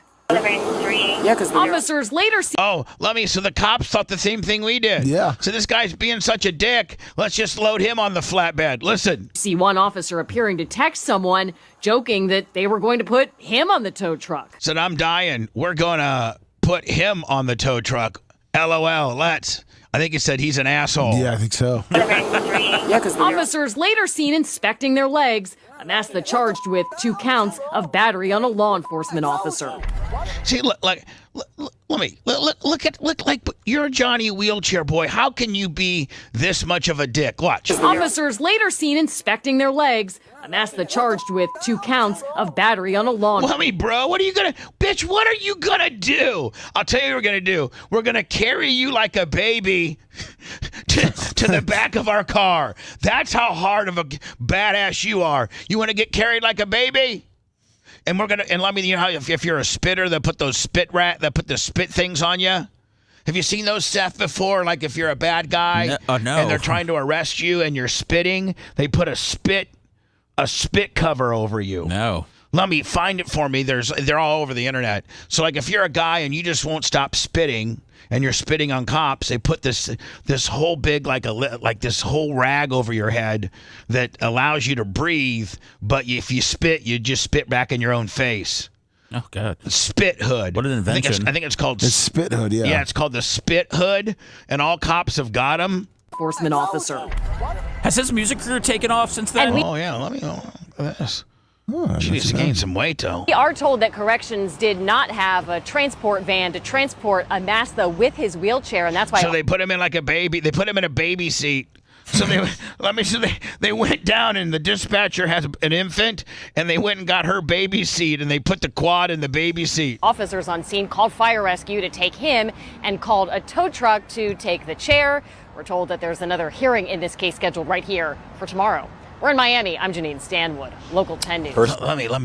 If I was you, I'd be getting a hold of. See if we could get a hold of that guy. Find out his information. Write his name down. See if we can get a hold of him, and maybe when he gets out, do a Zoom deal with him. Can we get him down here for a live show? No, we don't want that dick here. No, we don't want to. We want to deal with him via Zoom. You don't want a live performance from him? No, I do not. Okay. Well, maybe for Bubba Palooza, huh? Have him and Brandon do a duet. Well, there you go. If you want a deep dive into the Bubba the Love Sponge show from the past, go to BubbaArmyHQ.com. We'll be back after these words.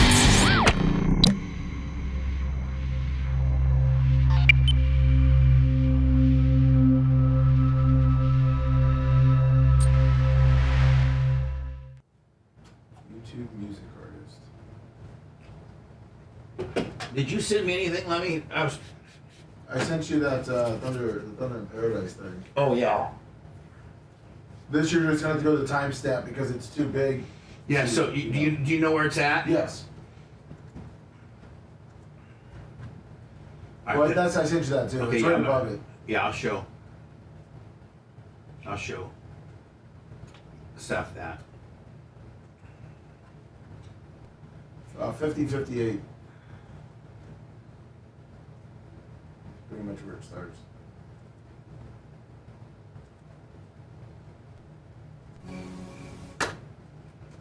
No, I don't want to see this.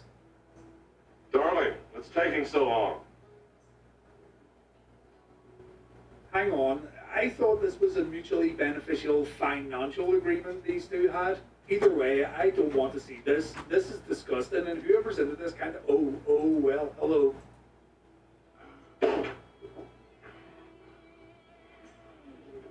Wow, you look incredible. You were incredible today, darling. Yeah, the reality of the situation just came back to me. No one wants to see Captain Jack Brotherhood and Scuttle get frisky. Plus, Hogan always gets in trouble when these things happen. See April 2012 for further details.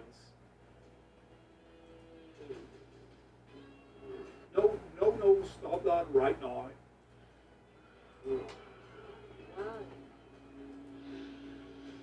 Wait a minute. Is someone recording Hulk Hogan in bed with a woman? My God, it's Bubba the Love Sponge and Scuttle's evil uncle.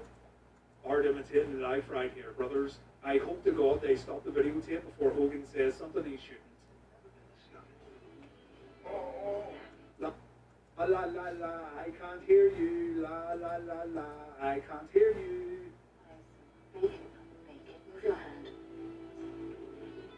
Oh, they're only pretending for the camera. Thank God for that.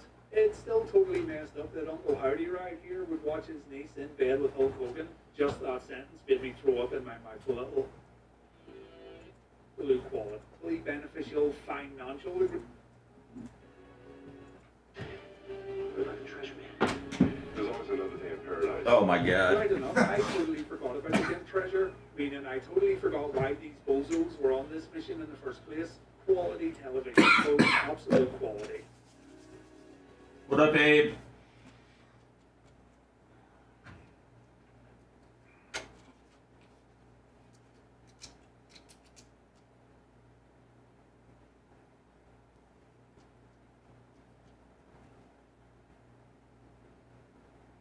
What up, Jess? I don't even know what I said, but I'll take it. What up, Carlos Clem? What up, LM? LM, you got help me put together a fall wardrobe. Give me more than 206 thumbs up on my YouTube, and let's get this bitch over 1,000, okay? Let's get YouTube over 1,000 immediately. Yeah, let's do over 1,000. Don't forget the thumbs up button, everyone. I'm gonna face fuck this winter, man. I am Buzzman. Good morning. What? Huh? What was that? What? I can't wait for winter. I'm going to really appreciate it more than I ever have.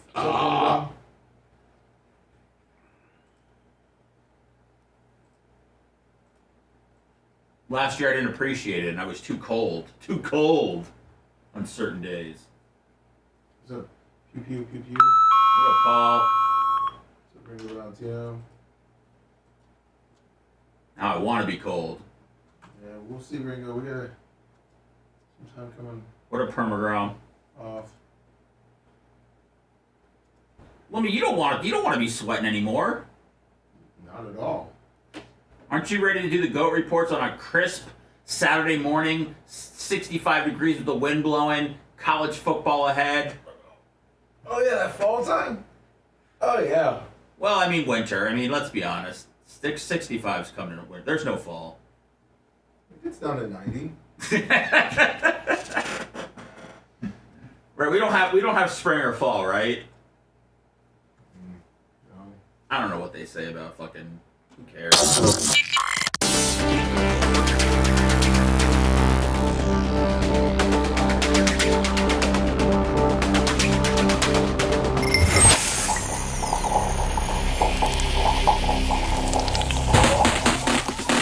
The Bubba the Love Sponge Show. Listener supported via PayPal, Venmo, and Cash App. All at the Bubba Army. Now returns.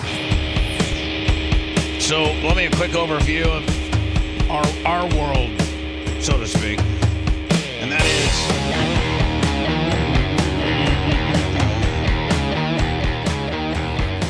is, of course, you can always support the show. PayPal, Venmo, Cash App, all at the Bubba Army.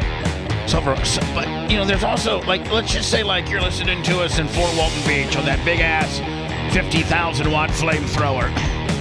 103.1 Florida Man Radio.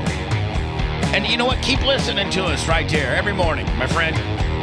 But then, you know, later in the day or when you find some time, if you will, go over to our YouTube channel. I think you'll find some interesting things over there. Everything from a Lummy Goat report to a Bubba's food review to 2 chicks, 1 pup. There's just a lot of great stuff. A lot of stuff that we don't air will be exclusive to YouTube. Are we coming in hot. Are we getting a food review this week by chance? No. I thought Lummy and you. No, it wasn't us. Somebody. Oh, was it me? Oh yeah, I think yeah. Yeah, we didn't get one last week. There was no food review last week. No. I thought you and Lummy, or you guys had already done one. Yeah, they did one. Oh, you know what? With the Erica's mom situation and everything, and that's on me. I'll do one today. Lummy, what's out there right now? Doesn't Popeyes have a new chicken? Like, what's new food? By the way, go to our, please do it now, and you can even watch the show as well if you'd like to, watch us instead of hear us. Watch Seth and his little idiosyncrasies during the hot mic. Seth, your hair looks good. Like, you look good today. Get the hell out of here. No, like you know what? You look better when you're kind of clean shaven, like a 1 or 2 day. Is that a 1 day or a 2 day growth? That's you grow. I mean, I'll tell you one thing. You grow hair like a Sasquatch. I know. You really do. It's really sad. This is. I don't ever do a clean shave. I just trim it. But this is like a 2 day trim. Okay, so that. But when it gets this is when you look the best. Yeah, no, I agree. I don't let the beard gets. But when you get too scruffly, I look like Mantell or whatever the hell we played yesterday. You look like 5 years younger when you keep your beard low. Agree. And so just to let you know, we're trying to, Yeah, no, I'm trying to be sexy, man. Every day I do my hair. I put my face lotions on. I can't really make probably my disgusting fat look any sexier than it can potentially, but I try. I try at least. We're not the most handsome show, so we got some things working against us, but we try to make up for it with our personality and our whimsical anecdotes. I couldn't say it any better. Thank you. I don't even know when I began with that. Zach, well, the food review. All right. Zaxby's got these new chicken tacos.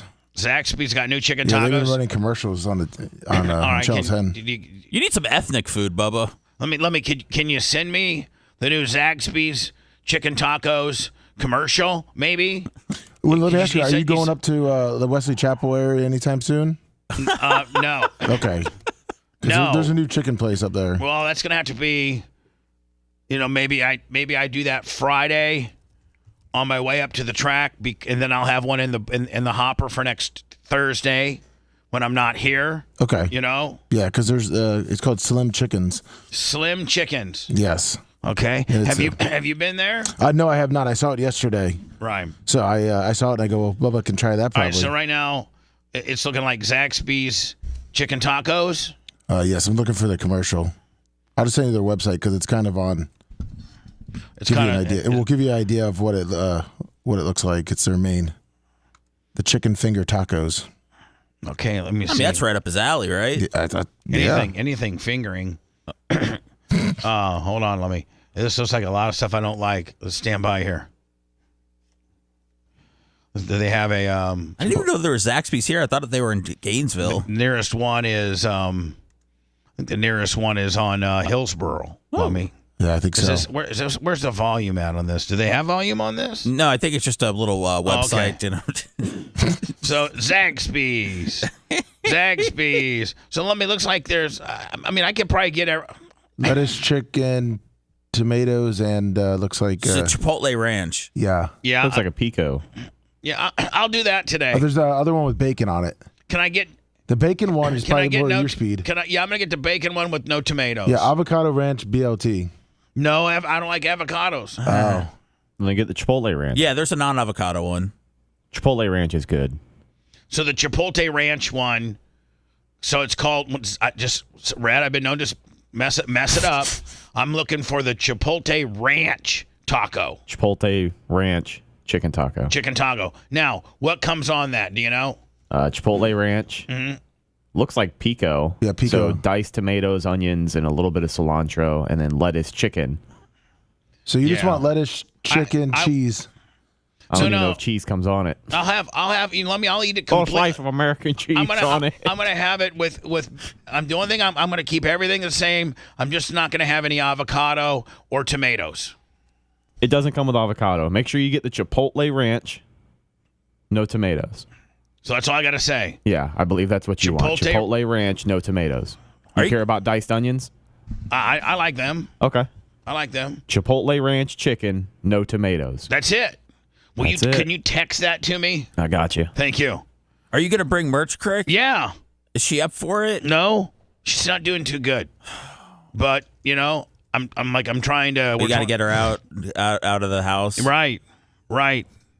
She, last night had a little bit of a breakdown. She's... Yeah, those are going to happen. If you think about it, I try to be as loving and as supportive as I can, but you got to go to sleep?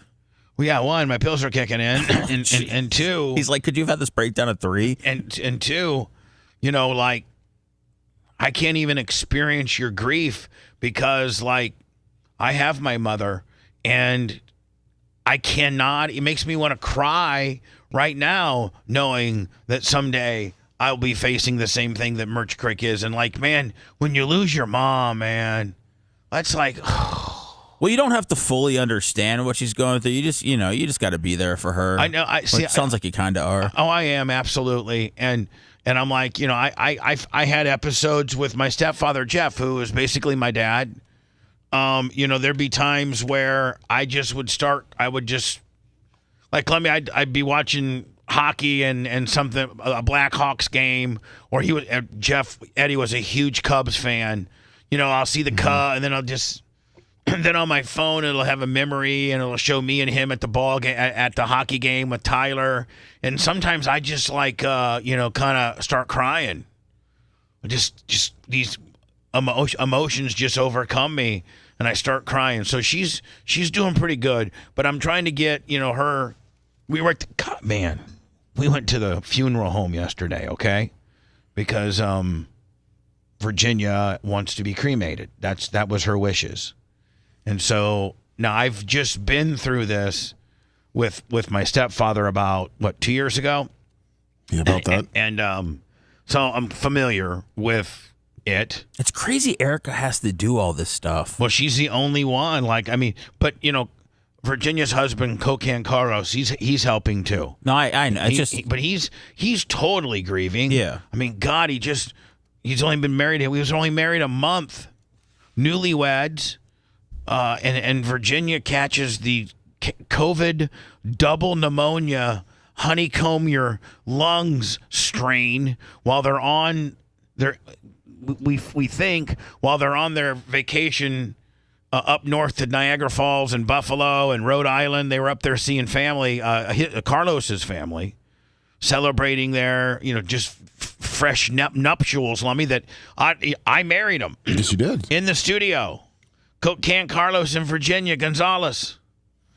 And, God, he's just like when we finally said goodbye to Virginia and we're all, standing around her bed, holding hands, giving the preacher giving the last rites, and then they were, pulling the plugs on me and administering, sedative and so that when they finally pull life support, that it's not a painful situation at all. They really just fill you full of pain meds so that when you take your last breath, it's not, you're not going through a lot of pain and stuff. And so we're doing all that, and then Carlos just hits the ground and just on his knees, just bawling like just, as hard as a man can cry. And I'm just like, I can't even wrap my head around. I love him and I feel for him and I'm sorry for him, but God, I couldn't even begin to believe how much pain he's going through right now and the grief. And just like one day you got your wife that you just married 3 weeks ago, your new, and listen, Seth, even at 3 weeks, you and Phoebe were getting along and still loved each other. Oh yeah. I mean, at 3 weeks, you guys were probably still pawing on each other every minute you had. Oh right? yeah, we had a real good run. Right. I mean, before I started wearing on her. Yeah. So I mean, but 3 weeks, man. She still thought you hung the moon, man. You were the man. And so we go to the funeral home, and and I got to tell you, it's in Pasco County. It's called Dobie. It's Dobie Funerals, it's Dobie, I think Dobie Funeral Services or Dobie Funeral Home, but they take care of cremations, and if you wanted to do a casket with an open showing, and jeez, such a morbid thing to endorse. A burial, buy a casket, like let me with regards to the funeral and grieving process of when you lose somebody that you love, and if you're in the family that has to make the plans, like let me, if our friends, if my friend in Warsaw, Indiana dies, I'm not, like I don't have to make plans and go to the funeral home and get death certificates and find life insurance policies and safety deposit boxes, and I don't have to do any of that. I just show up to my friend's funeral and pay respects. But when you're the family of a person that one of your loved ones, like if it's your mom or it's your daughter or it's, I just anybody that you would certainly be in the circle of making these family decisions. And in Merch Crick's, case, I think she wrote the check yesterday. I think she's the one out of her own checking account. Oh my gosh. Yeah, but let me tell you something. Death, that's big business. It's big business. So let me, first of all, you say death and marriage, right? Well, yeah. But I think death's more big business. I mean, marriage gives big business too, because when you're planning out a lot of people, Seth, go way overboard on their wedding because they think that they have to, it's a statement, and whereas, man, if I was ever to get married again with them, I mean, obviously the Merch Crick, I probably would say, I mean, I might get married, Lummy, in the next 3 or 4 years, maybe. Oh, that long? Maybe sooner. But it's gonna be I'm gonna just do it at the courthouse.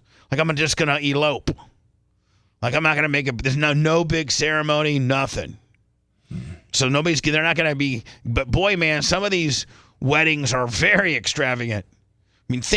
God. Wasn't yours? Was about you and Heather? I mean, didn't you have a kind of a? My first one was 6 figures. But then you had to show out for Howard Stern, right? Yeah, but I mean, my first wedding, the reception was $85,000-$90,000. For real. What the hell, man? For real.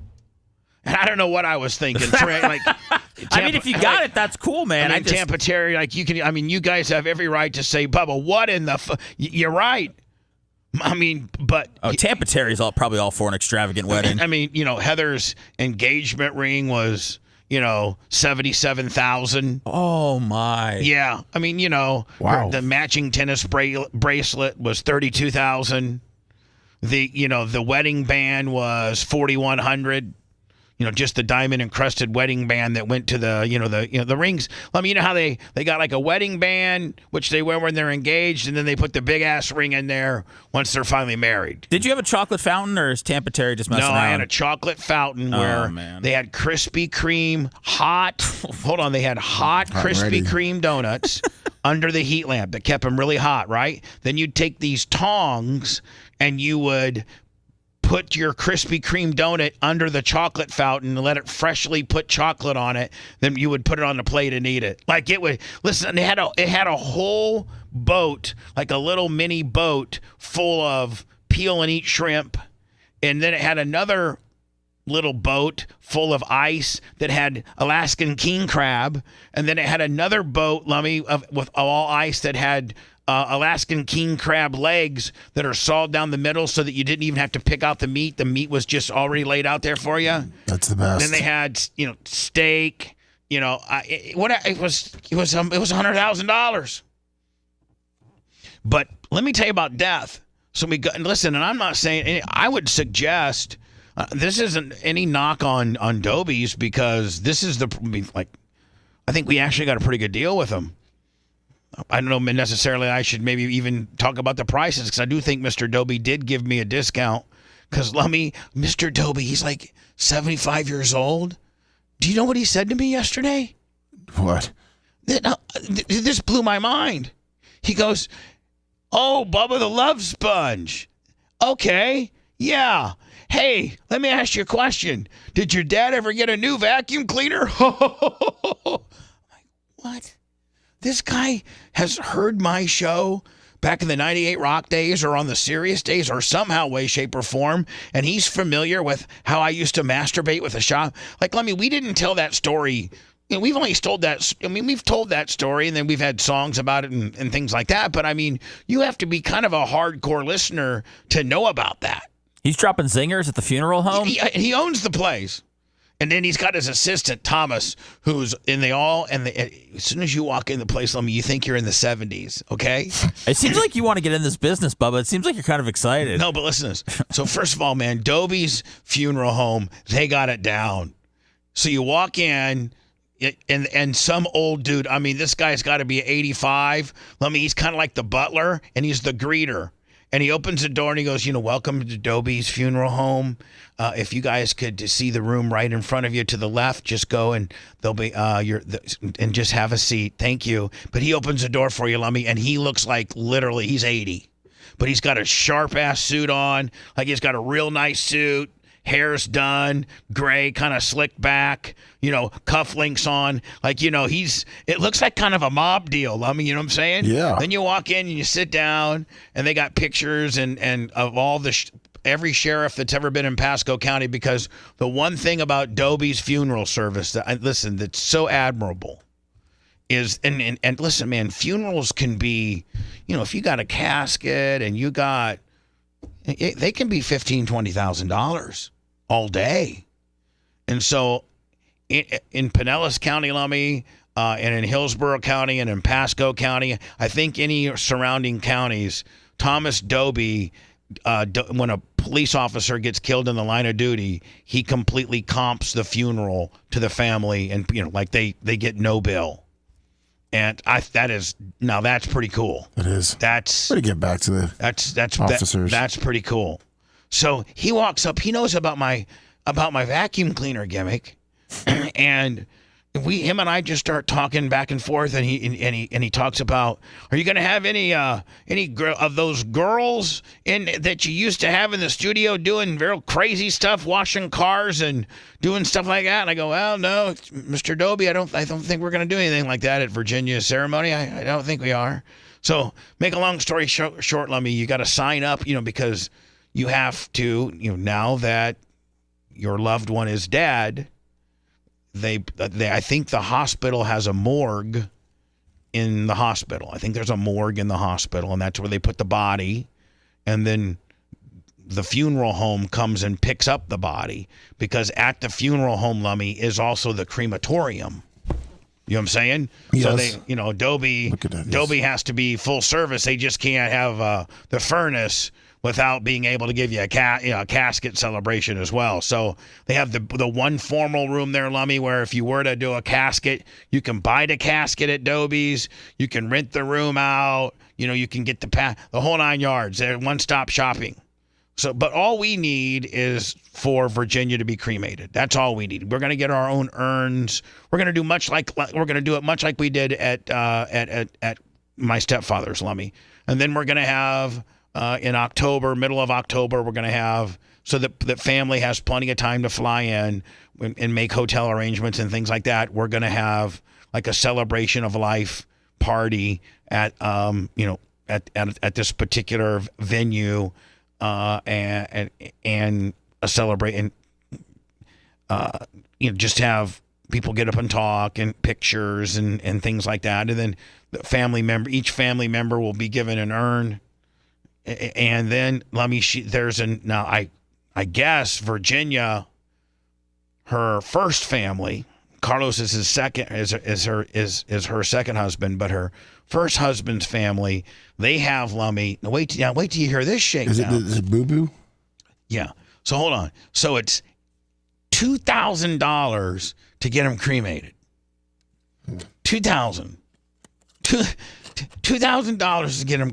Maybe I think it might have been $1,850. I don't know. This is why people bury their grandparents in the backyard, Bubba. I know. I mean, it's just, not everybody has that money. No. Some $10. So hold on, and Seth, you don't understand. Getting them cremated for 2 G's and going on Amazon and finding some really nice urns. I have to do some layaway for that body. But like we got some really nice, and then Rainbow Rick personally engraved them with the Blackhawk signal, with the Blackhawks logo for Eddie. Awesome. But you can find really nice urns on Amazon for like $89, like really nice ones. They make big ones and make little ones. They have ones for different faith, like they have Jewish star ones. They have they have different scriptured ones. They have butterfly ones. Whatever you can find your urn for less than $100 on Amazon. And then this is the cheapest way a person could go about it. Get them cremated. Well, it's 2 G's. And if you're just going to put them in one urn, that's because if you buy multiple urns, that cost more money. So you buy one urn, you could probably get a really big urn for one single person for $100. So you got $2,100 in it, and that's if you don't have a celebration, don't have a gathering, don't have to rent out a room, cater it, like that. And so at the bare minimum, Lummy, to get somebody cremated and to put into an urn, it's at least $2,100. Now think about the people that go out and pick caskets are anywhere between like $4,000 and $40,000. Like, have you seen send me Google the most expensive casket. But if let's say you went over, grandma died, and you wanted to give her the best of best, Lummy, because you're like a Kardashian or somebody thinks you're super important. So Lummy, you just can't get them a jobber cat. By the way, Seth, you wanted to see what a spit hood looked like when you're a bad guy and you're spitting on the cops? Yeah. Right here, look. Okay. They put that on you. That's appetizing. And that really makes you feel like, oh, man. Yeah, like a beekeeper criminal kind of thing. Yeah. Exactly. And you're trying to spit and it comes back on you. Yeah. I sent you the top 10 caskets, most expensive caskets. The top 10? Yeah. The top 10 caskets. If you just scroll down all the way, it shows you the list. Oh, my goodness. You have to click on it if you scroll down. Oh, but here it looks like, they got a wide range of caskets. Yeah, that's what Donald Sterling, I mean, I'm sorry. I guess maybe Donald Sterling used to own the Sacramento Kings, and he was the racist guy, wasn't he? Yeah, the Clippers, I think. Yeah, the Clippers. The Clippers. And the league actually made him sell it, didn't they? Yes. He was he got caught saying so many bad things about African Americans that the league stepped in and said, you have to, man, you've really said some bad stuff when the league steps in and says you got to sell. I think right? he was like 80, and I think his 30-year-old girlfriend set him up or something like that. Yeah. Well, I mean, it looks like you can get anywhere between $2,700 on the low end and $40,000 on the high end. Yes. So that's what you're working with. So most people, JFK's original casket was $4K. Yeah, if you scroll down, you see pictures of them all. Okay, that would be good enough for me. You want the stainless steel one? I mean, I just want, that seems pretty. Well, no, I'm going to be cremated. And you know what, Lummy? I might even buy have the urns already made up for them. Caskets are going out of style. No, I don't think people I really. think caskets are kind of old school, right? I don't think people have the money for $5,000 caskets. Unless from what I heard when I talked to Craig and Rio on the podcast, they told me that you're supposed to have money for your own funeral when you die. That's what looked like something Craig and Rio might want to be buried in. The Hallmark bronze casket for $6,900. Rio looked good as hell in there, man. Oh, man. All propped up with the Sunday best suit. I'll put a Bubba sticker on there. So they're saying, man, you're supposed to have this already taken care of so your family ain't got to do it. I think that's why a lot of people go the cremation route, just because it makes the most sense and it's cheap. Elizabeth Taylor, let me. This is back in the day, $11,000. I don't know who this person was. Michael Jackson. This one? Yeah, it says Michael Jackson was in there. Yeah, he bought one of those. Yeah. The Promethean or something like that. Yeah. And then Zsa Zsa Gabor got actually buried a casket inside of a casket, and both were like golden out Willie. 24 karat. That looks like King Tut. But here's the deal, man. Why would you spend that much money when all it's going to do is just be in the ground? Well, if they find a way to bring back, bodies, maybe they want it to be, bring back bodies to life. Maybe they want to make sure they're as preserved as possible.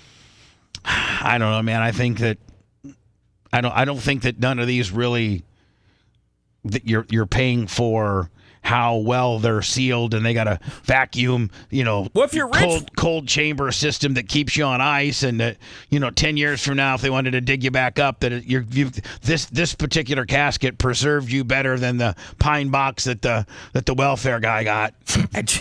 Listen, I worked. Me and Larry worked longer than I did, but I worked one summer at the Warsaw Cemetery. It's called Oakwood Cemetery, Lummy. Oh, really? And I learned a lot, and that the wealth, like the homeless people and the wealthy people that didn't have any family, and the state had to pay for their burial. They literally had kind of like that material, Lummy, that the front box is the Amazon box is made out of. Yes. Like they make it's like a polymer plastic.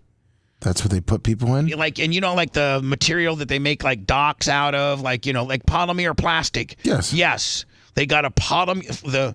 The people that didn't have any family to buy that $2,700 casket, or the people that didn't have any family, to cremate, and a guy that just died alone with no family, the state would put him in one of those polymer boxes, and we'd have to, and if their family happened to buy a plot, at the cemetery, then you'd go and bury them and put. But every casket has to be in a concrete vault. Did you know that? No. They just don't. No, they just don't. When you get buried, regardless of what your casket is, they put a concrete vault down there, put you in the concrete vault, then put this big, heavy concrete lid on it. Lummy, that like you literally have to have a backhoe or a skid steer, like something, that can lift. I think it might be 5,000 pounds. It's a 5,000 pound concrete lid. So that people don't it stops people from grave digging. That was a real thing back in the back in the day, Lummy. People would go and dig up wealthy people's family that might have been buried with a gold watch or some gold teeth or something like that. They would dig up after a rich person's funeral in the middle of the night, these bad guys would go and dig up the grave, and usually the dirt was still, they're not digging up dirt that's been there for 5 years. It was fresh because they would usually go like the night after they were buried at midnight and dig up the grave, open the casket up, and see if take out gold teeth, take watches, take rings, take necklaces, anything that. Because sometimes you'd bury Grandma with her favorite necklace. It was really worth $2,400, right? Yeah. Or sometimes Grandma wanted to be buried with, you didn't take all the gold teeth. Listen, I think the morticians might even take out the gold teeth, Lummy, and put. Yeah, they were known. There's a lot of them around Tampa that were known for grave robbing. Right. And it looks like they also use the vault so it doesn't keep sinking and it kind of stays in place. Right. Well, I mean, for weather reasons, because back in the day, man, if you get flooded really bad, literally a body could come floating out of the ground, and for real, like back in the day. That's one of the reasons for vaults is that weather related as well. Is that like New Orleans? Remember when they got? They have some very low grounds and some very very old cemeteries, and remember when Hurricane Katrina hit New Orleans? I think there might have been a cemetery issue or. Some of the older, like 100-year plus graves. Like back in the day, they literally, I think, Lummy, before caskets, and I think they just threw you in the hole. Like during the Indian cowboy days when they would bury you, I think sometimes they would just throw you in a hole, wouldn't they? Have you ever thought about how many bodies are buried on Earth? Beach Road Detectives, $10. Yeah, think about it. And think about how many bodies are buried not under normal standard code. Like, they've changed the code. It used to be... Well, there probably wasn't a code back in the day. Back in the day, Lummy, it was just... find a piece of earth and, start shoveling. Yeah, or, that was if they're going to give you a proper burial, or they just leave you in the middle of the woods and the bears and the wild animals would eat you, right? Rip you apart. Like, it was respectful if you killed a guy to dig him and put a, dig What do you mean they used to put you in the woods and have bears eat you back in the day? Hold on, if we're back in the Great Plains days where the American settlers were traveling from east to west in the Great Gold Rush, and you had your entire family in a covered wagon. And you don't think they had this? You don't think they had the sense to bury somebody? No, hold on now. And a couple of Lummy, they had bandits that would come up, like 3 or 4 dudes that would come up and rob the man and his children of all their belongings, and sometimes they'd kill you. And and they would rob all your stuff. Yeah, and they're not going to take time to bury you. They didn't take time to bury you, Seth. They just left you dead there in the wagon, and eventually the animals ate you. So then, if you were to be respectful and you were to give a guy a prop, like you and I got in a shootout, Seth, but you were my friend, and we were battling 2 other, maybe 2 Indians or something out, and you got caught, and they killed you, but I made it. And then they ran away. I'd have to be, you were my friend, so I'd give you a proper burial. So I would dig a hole. And they had to dig sometimes. That was, dig a 6-foot hole and get back to me. Yeah, no thanks. My God, it is unbelievable. 99% of Americans couldn't dig a 6-foot hole. And then if you're my friend, Seth, and we got killed in a shootout, but you didn't make it and I did because you were afraid of the gun. I'm like, oh my God, this is so loud and I'm scared of it. But they're shooting at you, Seth. You got to shoot back. I don't wanna. Pew! Right through the heart.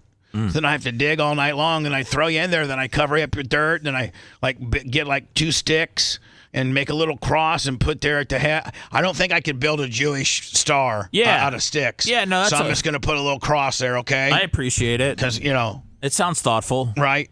And then, let me, if I had, I don't even think I have a magic marker paint to put, Seth Kushner. I think you just, leave the sticks there. I mean, anything's really better than just, leaving me up to a bear. Right. But if you're a bad guy, if you and Phoebe and little Sammy are going across the Great Plains in your wagon and you're driving the team of horses and Phoebe and little Sammy's in the back, doing art, whatever, just riding. And next thing you know, 6 guys the size of Lummy with shotgun comes up and says, "Hey, boy, what do you got back there?" "Me and my family just moving west, trying to get ahead a little bit, can do some gold mining." "Well, what do you got as far as valuables?" "Well, I don't have nothing." "Oh, hold on." Then they shoot you and kill you. And they go back in your wagon and find your 10 or 15 pieces of gold that you had. That you were going to use to buy the 40 acres and a mule when you got to Oregon. But the bad guys caught you in Oklahoma. And then Seth, they just let you. I'm so glad I wasn't around back then. Yeah, you think? Hey, I'd be dead. You think life is rough now, bitch? Yeah, man, get in a wagon and head west and go from New England to Oregon in a wagon. It takes like a year to get there. It does. It takes. I've played Oregon Trail before. I know how it goes. Yeah, I think you've played Oregon Trail. I know what happens on long voyages. Phoebe, you know what we're playing tonight? What? Oregon Trail. She'd love that. It's where I come in with my musket. I throw you down on the ground and make mad love to you, and we make a baby right there in the Great Plains of Nebraska. Or we could just watch Veep, a rewind of Veep. So anyway, so then they went from, okay, if you just can't leave a guy out to get eaten by a bear, you got to give him a burial. And then they went, Lummy, you got to put people in a box. They came up with this casket deal where it's more respectful instead of just throwing a guy in a hole to put him in a box. So they went to you got to put him in a casket. Then they went that's when the grave stealing started to happen, Lummy, when people were preserved in a box. And not just, because when you're a grave stealer or a grave digger, Lummy, people got all this dirt on them and everything. That gets a little cumbersome. But man, if they've just been pristinely put in a box, 12 hours ago, you can really get some good stuff. Yeah, you can. And then they're like, man, we got to stop this grave stealing thing. This thing's a bad thing. So that's when they decided to put you inside of a vault. And so now they also can put you in a mausoleum, Lummy. That's what Dr. Dan's buying. Wait till you hear. Wait till you hear this. So it's $2 for the cremation. It's $100 a urn. That's where this is what we're doing with Virginia. And then her family, her first husband's family has a vault out in Dade City, and she'd like to go. Her instructions were to be out there. Okay. She's supposed to go out there and date in the Dade City Vault, right, Lummy? Yeah. So we called the Dade City Vault. It was like, because you put her ashes in there in the vault, and then there's a little nameplate that they put on the outside. You know what I'm saying? But the vault's locked, and supposedly only the graveyard has a key.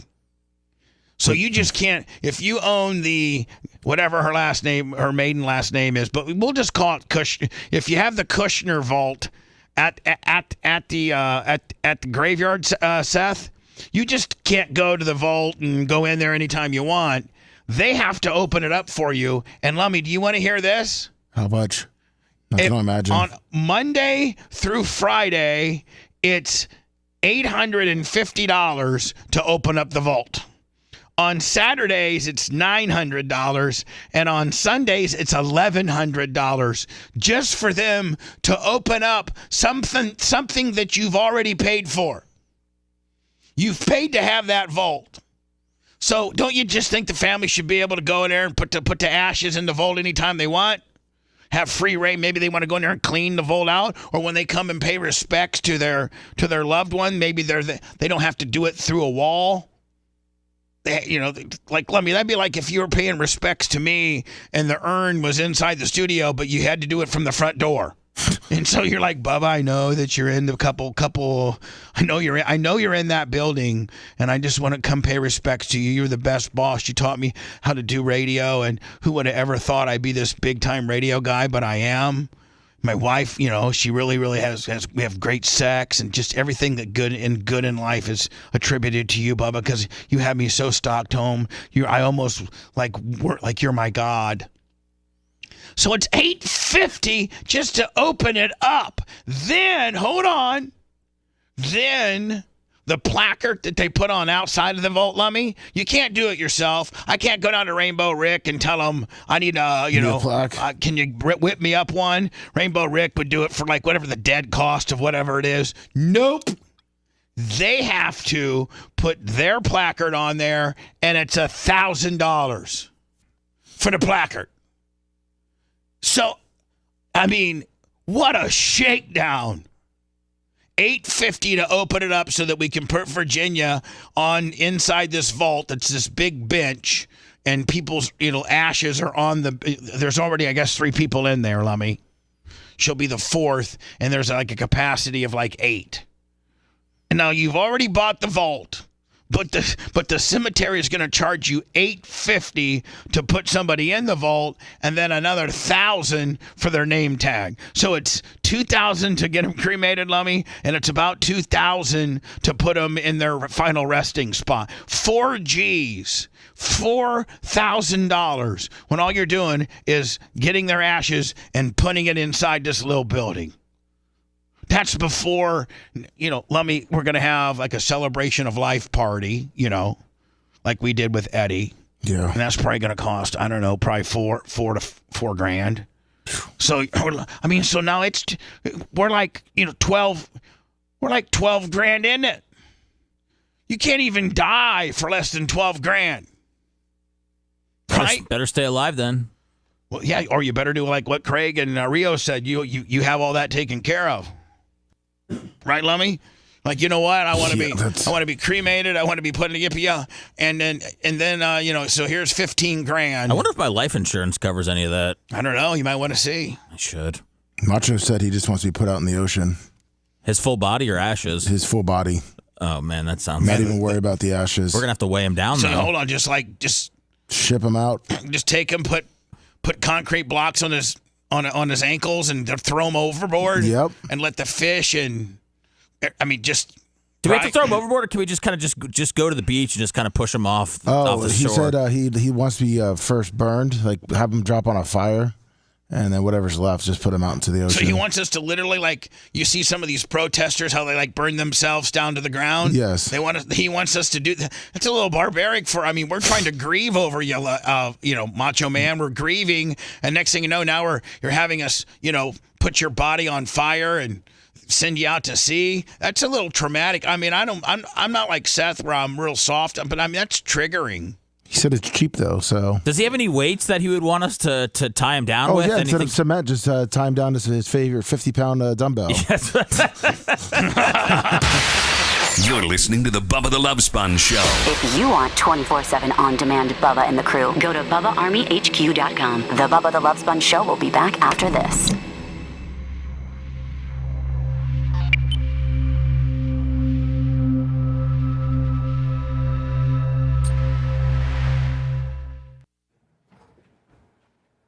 Called a niche. Was that what I call it? A niche? Instead of what did I call it? A vault. A vault. Oh man. Okay. I think a vault's probably more expensive. Yeah, the vaults are. The Diacos. Vaults, I think, carry the body. I think the Diacos. A niche you put. I think the Diacos paid $300,000 for their mausoleum. Then they may be putting bodies in it, not just. I think they are. Oh, yeah, the bodies, yeah. So vaults, they put the body, niches. Niches for urns. Right. I think that's the difference. I'm not 100%. Thank you. Yeah.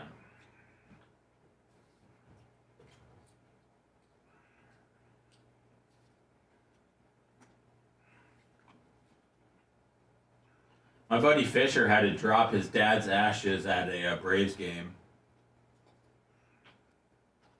Did they let him? No, you have to kind of sneak it. It's kind of tough seeing somebody really try to empty out a Ziploc bag quickly. But now, in the grandstands or on the field? On the field. Like, did you get down the front row? No. Just they were in the outfield and just went over and hung over the wall and dumped them out. So they actually could have ended up on the padding. Yeah, it's yeah.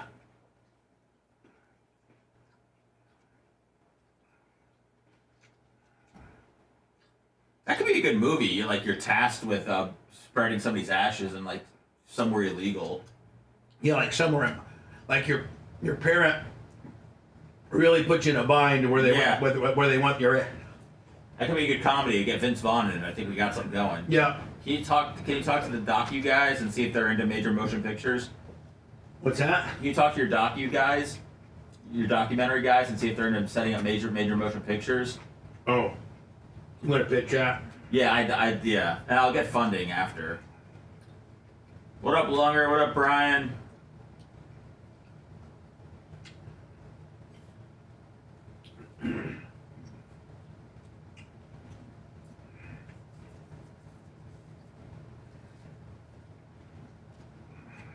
And see, you can write it where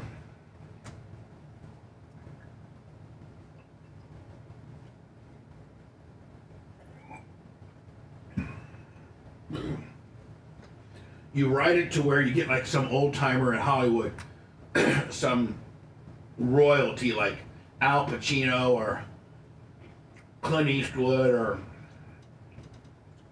somebody who almost looks like they're ready to die. And he's your dad. You know, you get like Ben Affleck or busy. Mark Wahlberg. I mean, this old timer is your dad, and he gets diagnosed with like pancreatic cancer or something, and he has like a year to live. So yeah, he goes to the lead actor and says, "Listen, I want to do the following things in life. Like I'm going to go to a Red Sox game. I want to go to a Cubs game. I want to a bucket list movie. Yeah. Like, and then hold on, with the caveat that when I die, and he's real loaded, so he'll tell his son, "We'll use my money. I'll pay for everything, but the deal is wherever we go, you have to eventually go back and spread a portion of my ashes there." Okay. So it shows them going to some cool places, but then the struggle is when Pops dies, then the guy's got to get back to every one of these and get through security and. Okay. I like it. You know what kind of. Yeah, I was lost for a minute, but now I'm in. Yeah. So I can co-producer with it.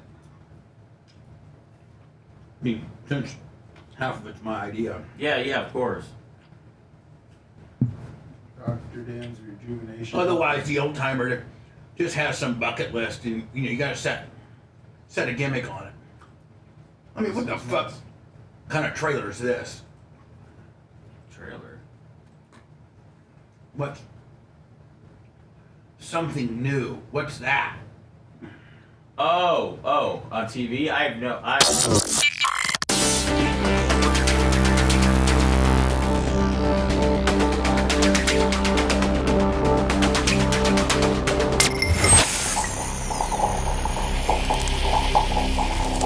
When the sign said long-haired freaky people need not apply. The Bubba the Love Sponge Show, listener supported via PayPal, Venmo, and Cash App, all at the Bubba Army, now returns. Need not apply.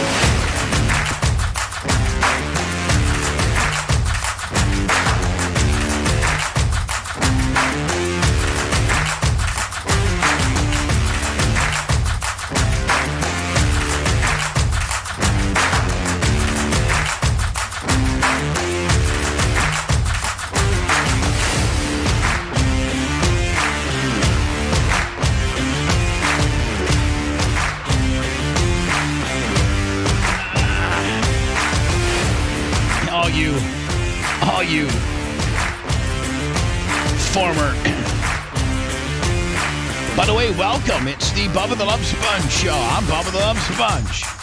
We got Lummy over there, executive producer, third smartest man at the BRN. All right, I'll take it. Figure out 1 and 2 on your own, kid. The Seth Kushner, Mr. Johnny Bounce Around. Almost been on as many signals in town as I have. And certainly as hated as much as I am, if not more.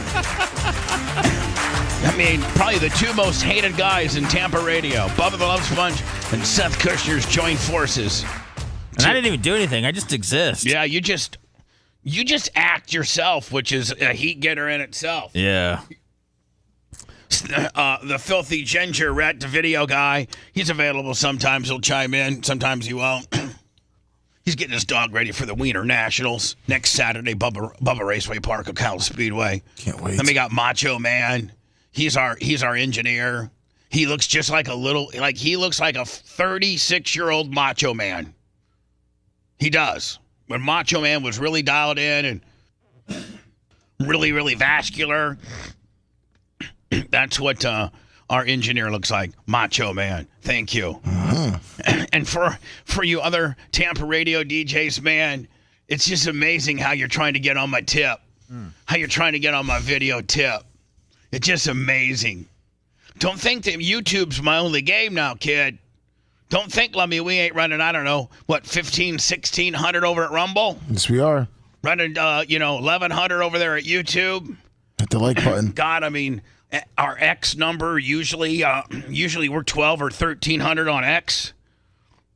We're just not Johnny Facebook, and you used to make fun, and now you're trying to join along and be me, bitch. Huh? Who's the man now? I am. Trying to let me look at my Twitch numbers real fast, see where we are. Twitch?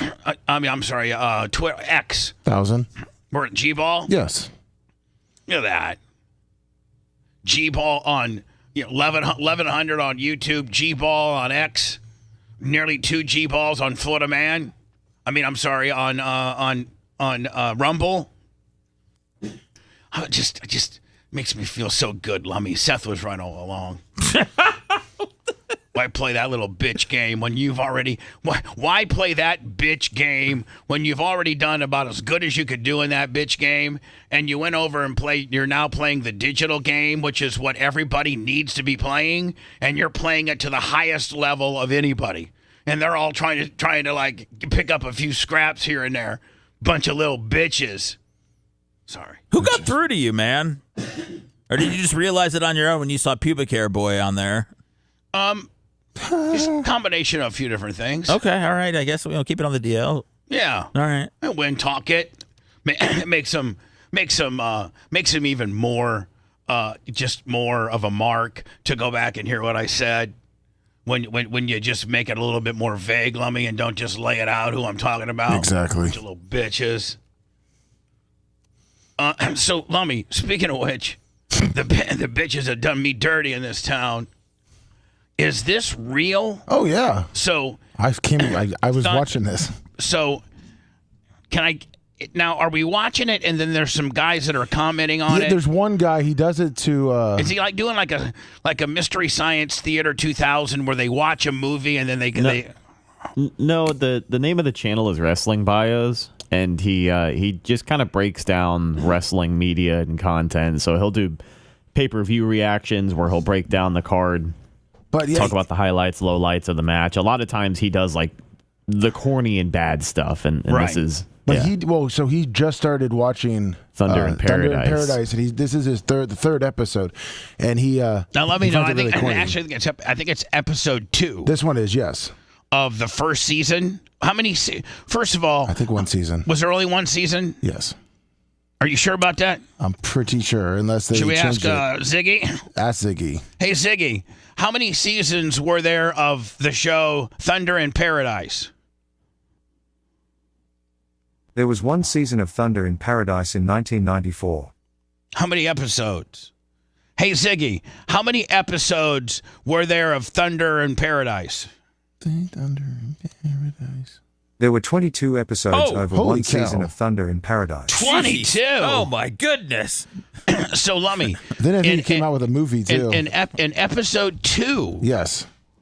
He just started this like a couple weeks ago, but I've been watching him. Now, is there any way you could get me this footage without this guy's commentary? Like, was this a scene? Yes, it's a scene in the end of the episode. And so, because he watches the full episode. Okay, so, and in this scene, I'm assuming that Hogan did he's in bed, Yes. And there's this dark-haired chick that's getting ready. Is it his girlfriend? It's his wife now, if you want to know the backstory, because I've now rewatched. All right, so can you please give me the backstory of what we're fixing? I mean, you know what? I'm going to use this opportunity to chomp down a little bit more of my fruit, Lummy, while you give me a little backstory. Then you tell me when you're over, and hopefully I won't be caught mid-chew. You should. So it starts out that his now wife, her uncle owns this huge hotel, and she had to get married because there was a clause in the will of her grandfather that she had to be married in a certain amount of time. Well, that time came up, so she convinced Hogan, because Hogan was broke and he was about to lose the boat. His big, Hold on. This really This is almost like what really happened. Yeah, he was broke and about to lose his boat to the bank or something, like his big super seal boat. Right. And so they both made a financial agreement that she was going to pay off his loan for the boat, and he'd marry her so she could keep the hotel. And they got married in this episode. So they had to convince the uncle that it was a real marriage and not just a sham marriage. So they recorded it? No. So the uncle was the one recording it. Bubba? The Bubba. Yes, so Bubba was in there recording it. So why did the uncle record it? Because he was trying to see, because it was their honeymoon, and he was trying to prove that they weren't going to be having sex, so the marriage was a fraud. So this was to show that they were going to have. Are they leaving the audience with that they're getting ready to have sex? Because well, here, let me play it. Like, like the uncle set it up so he could say, "Look, they went on their honeymoon. They're not having sex." I know, but I mean, it looks like. I mean, are they trying to tell the audience that they are having sex? Yes, and they're trying to tell their uncle. Again, now this is going to be chocked full of commentary of this guy who breaks down cheesy stuff, but this is very important. And can you give me this episode? Yeah, I'm looking for it. Even if we have to pay for it. Okay. It's on YouTube. Have you seen this, Seth? No, I don't. Seth, you are going to give. Lummy, you know when Seth's genuinely amused, he has that Seth Kushner cackle. Yes. Ha ha! I think he's gonna in the next 2 seconds when they pan and show. Oh, this is a lot of pressure, Bubba. No, when you see. Come on. In the next 2 seconds when you see who's in bed and how all this goes down, I think you're going to get a Seth Kushner cackle. Here you go. What the fuck? Look, Hogan, look. No. I don't want to see this. All right, so that's a guy commentating. But yes. Darling, what's taking so long? Hang on. I thought this was a mutually beneficial financial agreement these two had. See, again, Lummy, you're going to find me the clean version without the limey ass, Yes. Either way, I don't want to see this. This is disgusting, and whoever's into this kind of, well, hello.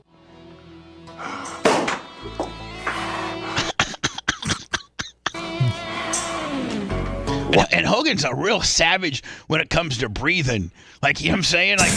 Like when you watch them like hugging each other, he sounds like a goddamn gorilla. How old is he here? I can never tell with Hogan. Well, this was in '94, so it was like 40. 40. Wow, okay. You look incredible. You were incredible today, darling.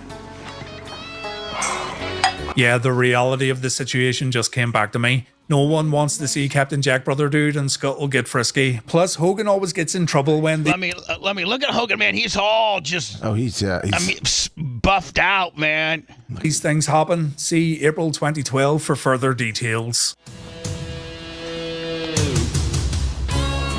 No, stop that right now. I mean, Seth, this is on TV. Now look at Seth. Then they shoot to the undercover camera. Wait a minute. Is someone recording Hulk Hogan in bed with a woman? My God, it's Bubba the Love Sponge and Scuttle's evil uncle. Art imitating life right here, brothers. I hope to God they stop the videotape before Hogan says something he shouldn't.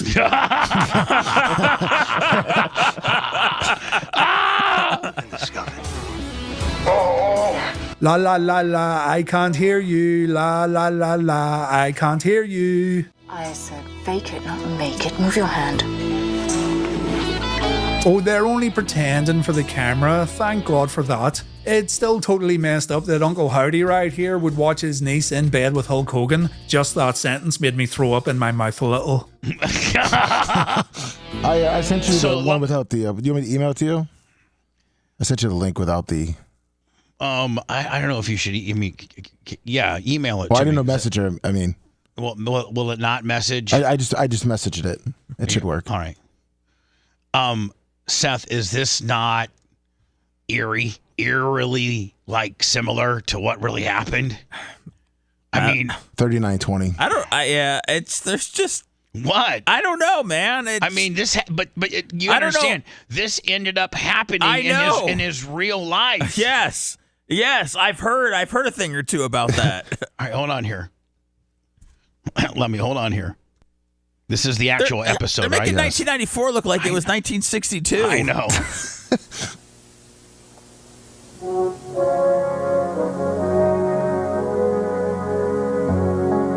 And so, was that the Don Cesar? Yeah. Was it? Yeah. The first 2 episodes were taped there, and then they went to Disney, Orlando, for 3. Yeah. The first 2 with the Don Cesar, so he didn't have to travel, but they just couldn't get the special effects and stuff, so they brought it to I think they filmed it at Universal Studios. That's what it was, yeah. Yeah. And so, Lummy, and so the backstory is she has a certain amount of time to get married in order to get the inheritance. He's broke, getting ready to lose his boat, and she's like, if we can do a sham marriage, then I can pay off your boat and keep the hotel and get the heiress money. Yes. But her uncle thinks that they're going to it's a sham marriage, and that so he Iggy's up a camera in their honeymoon suite. Yes. So that he can prove that they didn't have sex, but it looks like Hogan had sex. Like, yeah, I mean, I guess they got the Iggy that there was a camera in there. Oh, so they got the Iggy that there was a camera in there. Yes. And so they put on a show. Mm-hmm. So, I mean, a lot of stuff not 100% similar, but some similarities. Definitely too similar for me. Here we go. Darling, what's taking so long? And let me, if I was Linda was jealous. I bet you she put a stop to this real fast. That's why this is only in episode 2. Listen to him breathe like a gorilla. Wow, you look incredible. You were incredible today, darling. How'd you like some champagne? Maybe later. Great.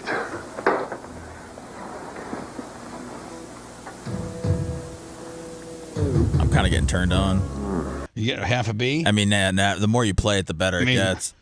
We're going to go from cackling to maybe full-blown boners? Yeah, no, I think, yeah. Okay. There's the Bubba Clem corner cam. There's the Bubba Clem corner. Hey, at least my camera wasn't behind a grate.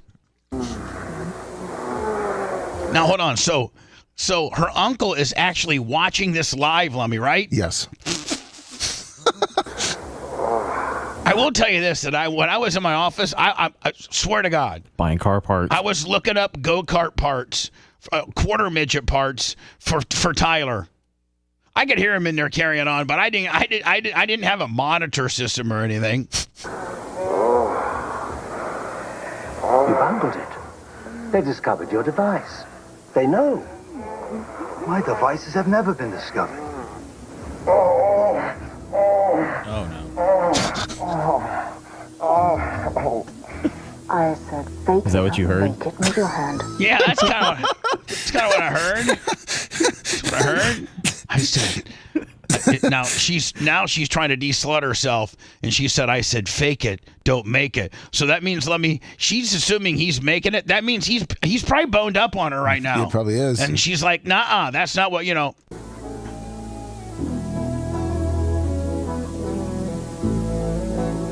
That's it for that show, that scene. They discover your devices. No one's ever discovered them. Nobody's ever discovered. If you love that segment, then check out BubbaArmyHQ.com and do a deep dive on past shows. The Bubba the Love Sponge Show will be right back.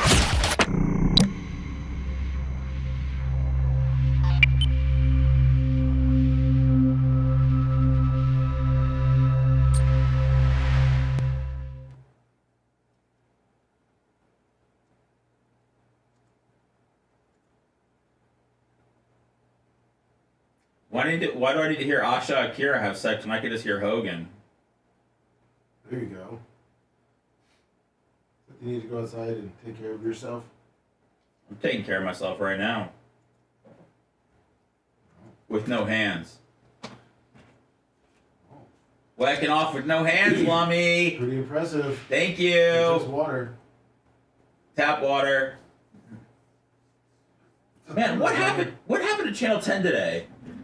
This is what they do after 8. I thought they just show the weather over and over again. They did until about 8 o'clock, and then they put this thing on. Dude, they had a podcast on. Now they've been interviewing this couple for 30 fucking minutes. I'll give them some programming. This is like live Tampa Bay or something. Oh my god, man.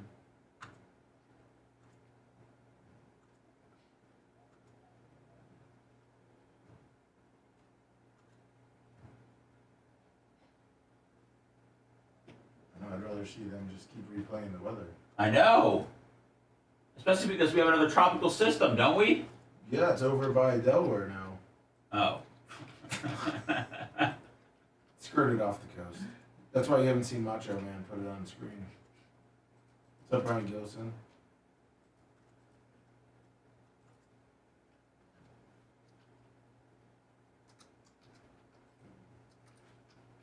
Morning, Big Lunger. Xerxes 69. Let me know about that fantasy football deal because I want to get that. Yeah, no problem. Send a message out. Some people are a little slow. Plus, I need to finalize. Just like I know, like you said, we don't have to have everyone, but at least I don't want to be the only person. Yeah, no, for sure. I got you. Yeah. But what are you trying to get me to do it? No, we have way more than enough people. Oh, okay. I'm saying like that would actually want to like participate. Yeah, like one or two me sitting there trying to make fun of everyone. You only need like probably like 2-3 other people. Yeah. Yeah. I and if it sucks, we don't ever have to play it. But I think it could be something at least worth. Because I mean, I'm already gonna be doing it. So. Yeah. Yeah. Have some people that are funny.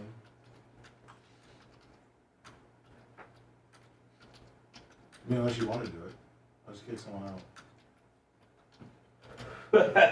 Let me. Do they have a description of that scene? Do they have a description of that scene anywhere like written? Let me see.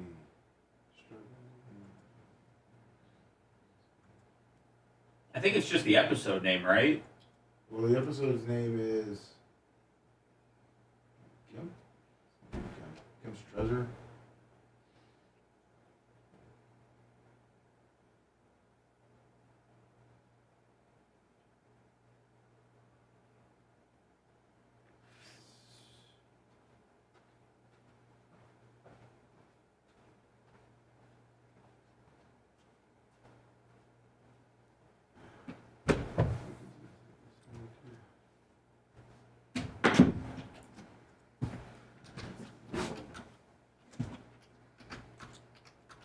What up, Lynn, Lunger, Lenny?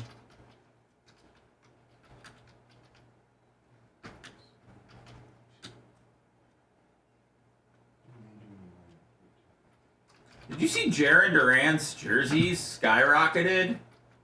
His jersey sales? Really? What happened? He said. Remember, he said the gay slur. Somebody gave him a standing ovation, I guess.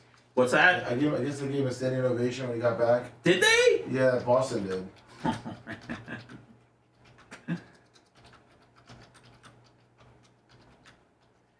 His jersey's ranked as the top seller on the MLB shop website, even surpassing Shohei Ohtani. That's insane. Holy shit, man. Boston doesn't usually, well, I guess their home jerseys don't have their last name, but. Oh my god. That's wild.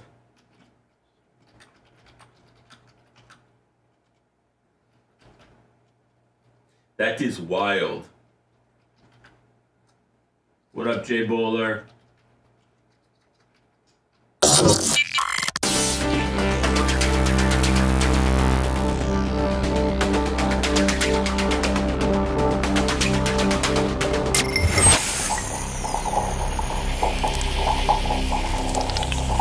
The Bubba the Love Sponge Show, listener supported via PayPal, Venmo, and Cash App, all at the Bubba Army, now returns.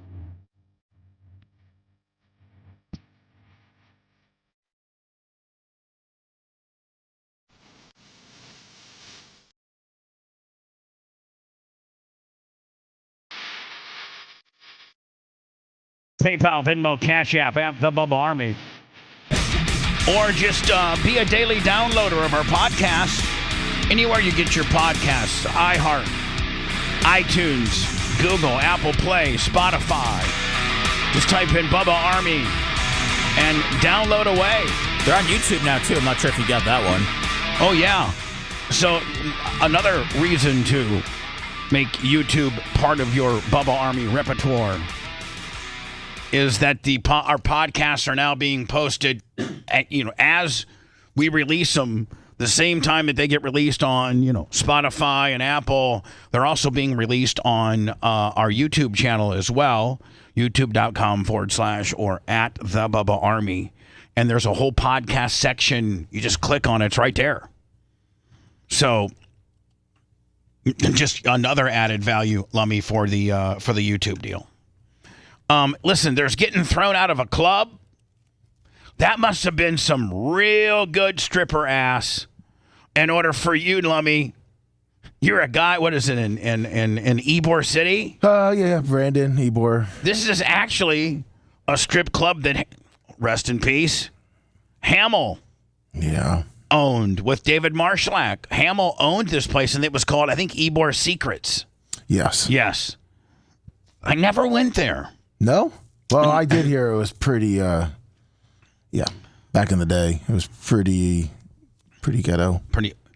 Yeah, but I also heard that, like, Hamill knew the girls that liked, Yes, like Hamill would call, party. There you go. And, like, man, back in the day, I mean, I'm not sitting here trying to do back in the day stories, but, like, Tampa, Florida is a very, very loose city. The women are very loose here.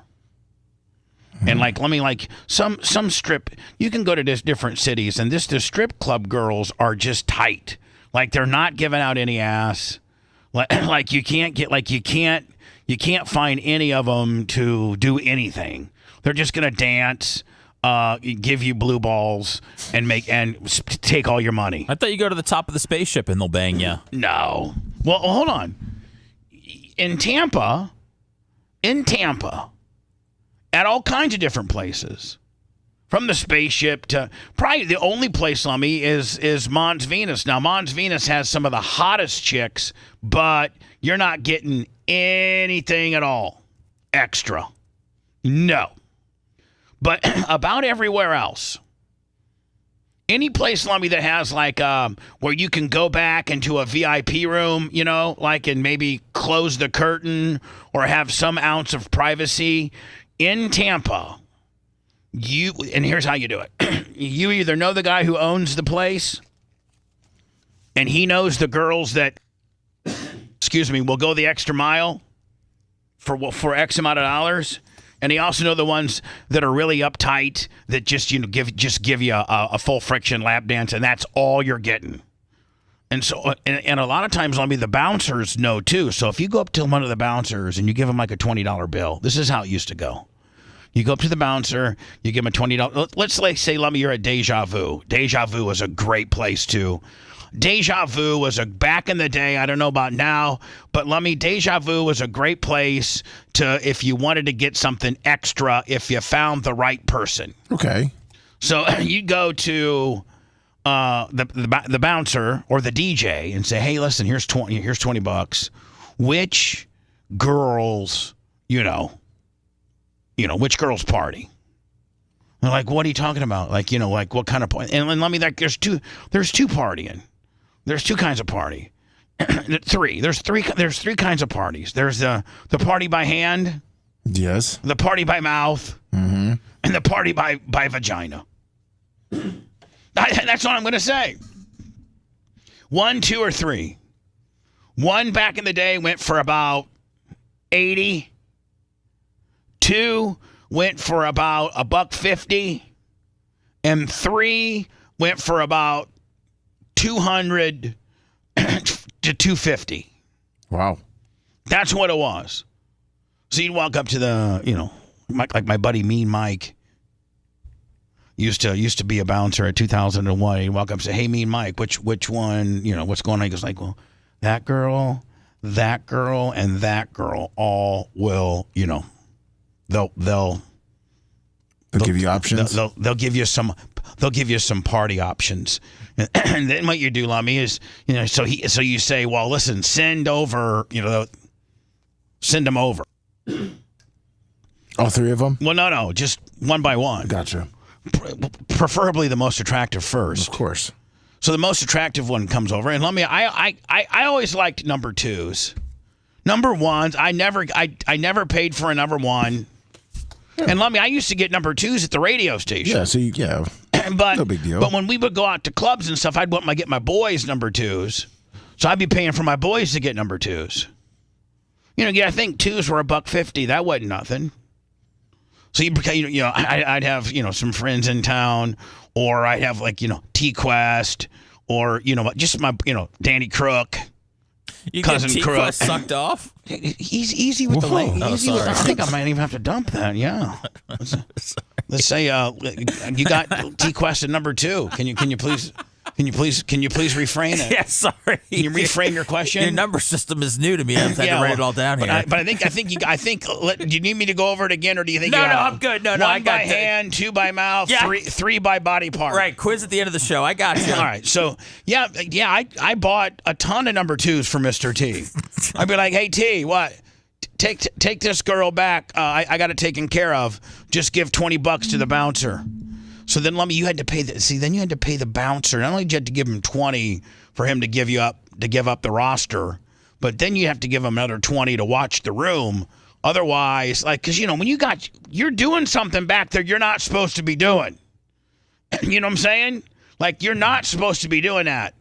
And so you're paying the bouncer for if the uptight manager, because there were some uptight managers that didn't want that happening, and then there were some cool managers that knew it was happening, and he was usually the cooler manager because the girls would make more money, right?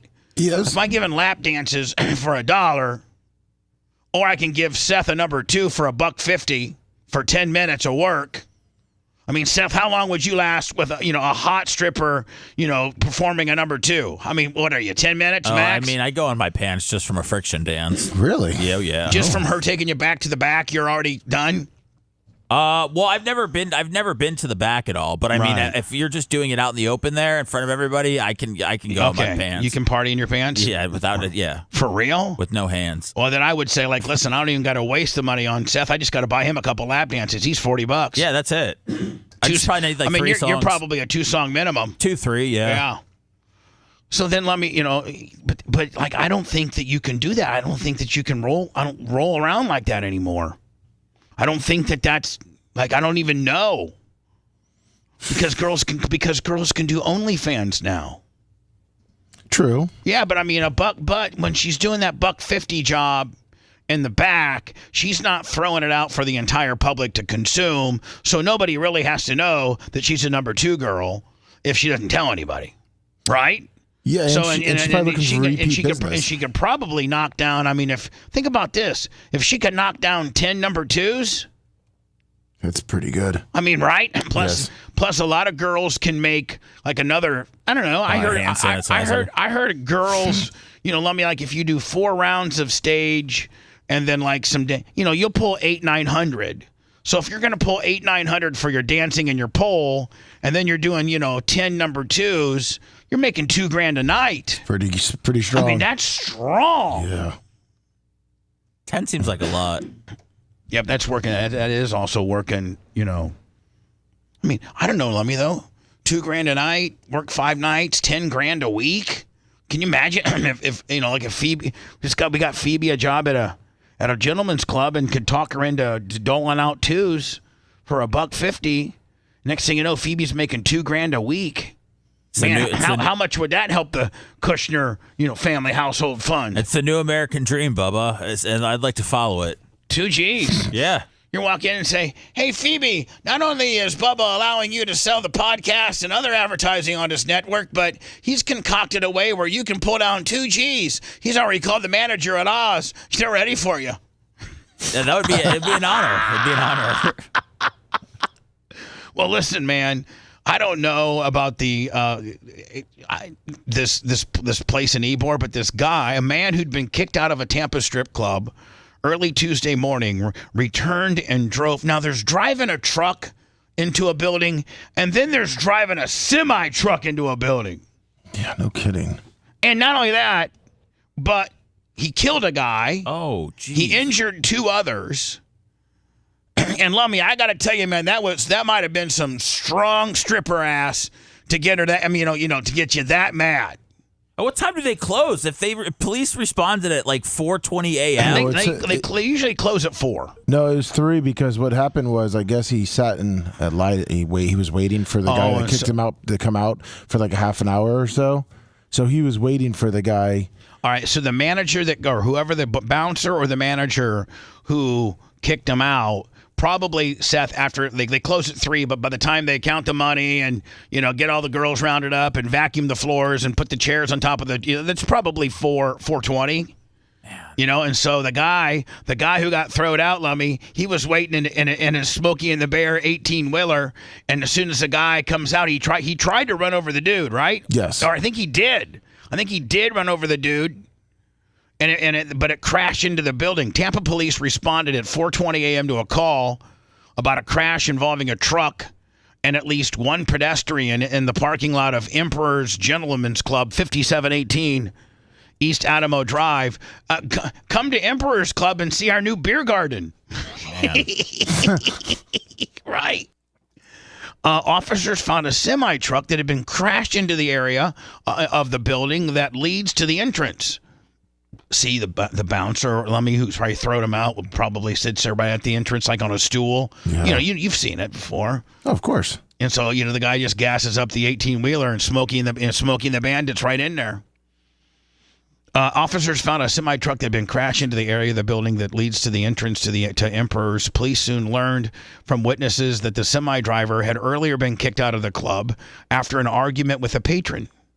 The semi-driver then lied in wait for an hour or so before he saw the person with whom he had the argument with exit the club. Police then say, Police Major Patrick Mismere said at a news conference Tuesday afternoon, the semi-driver accelerated towards the group of about a half a dozen people. 1 man was killed, 2 men were injured, and are expected to survive, according to police.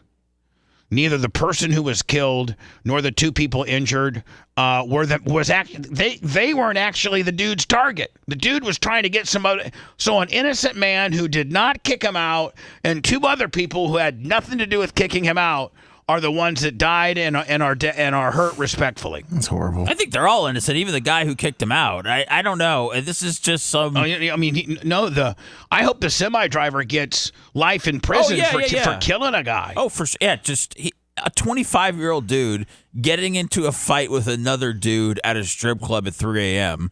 over some white trash stripper bitch. Who even knows, man? Once released from the hospital, he's going to face first-degree murder, attempted first-degree murder, and DUI manslaughter. That bitch is going to be... Lummy, he might... First-degree murder, I think, might qualify for... Sparky? Death penalty? The lethal injection death penalty, because first-degree murder, I think in order to be first-degree, it has to be premeditated, and you would be able to argue that this was premeditated due to the fact that he sat in the parking lot for over an hour waiting for this guy. So you have an hour to plan this out, or on the other side of the fence, you have an hour to talk yourself out of it.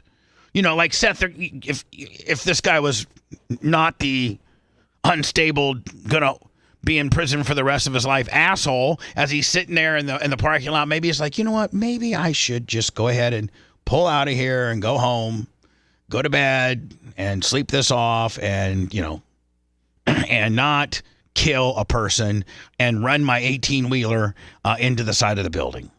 Yeah, not when you're an incel with a stiff rod. And then there's a part of his brain that says, listen, pussy, that guy really did you dirty. You gonna let that happen, buddy?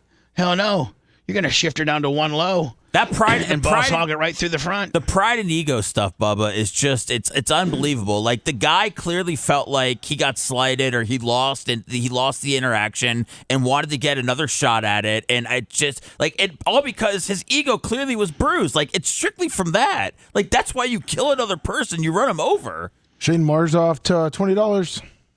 And is it all over just a beef that you had with a security guard, or is it involving? Oh, here's the actual news stories from Fox. Or is it involving a girl? Like, I'd like to know, as they look into this further, Lummy. Yes, if this is girl related. A man is expected to face murder charges, among others, after police say he intentionally rammed his semi into a group of people at a strip club in Tampa, killing one man, injuring two others. It happened this morning at Emperor's Gentlemen's Club. Emperor's Gentlemen's Club. That the gentleman is burnt out. Looks like Emperor's Ends Club. Maybe that's what they're marketing. Emperor's Ends Club, right? Oh, yeah. After the suspect had been kicked out. Fox 13's Kylie Jones joining us live now from Tampa Police Headquarters with the latest. Kylie, just a wild scene here.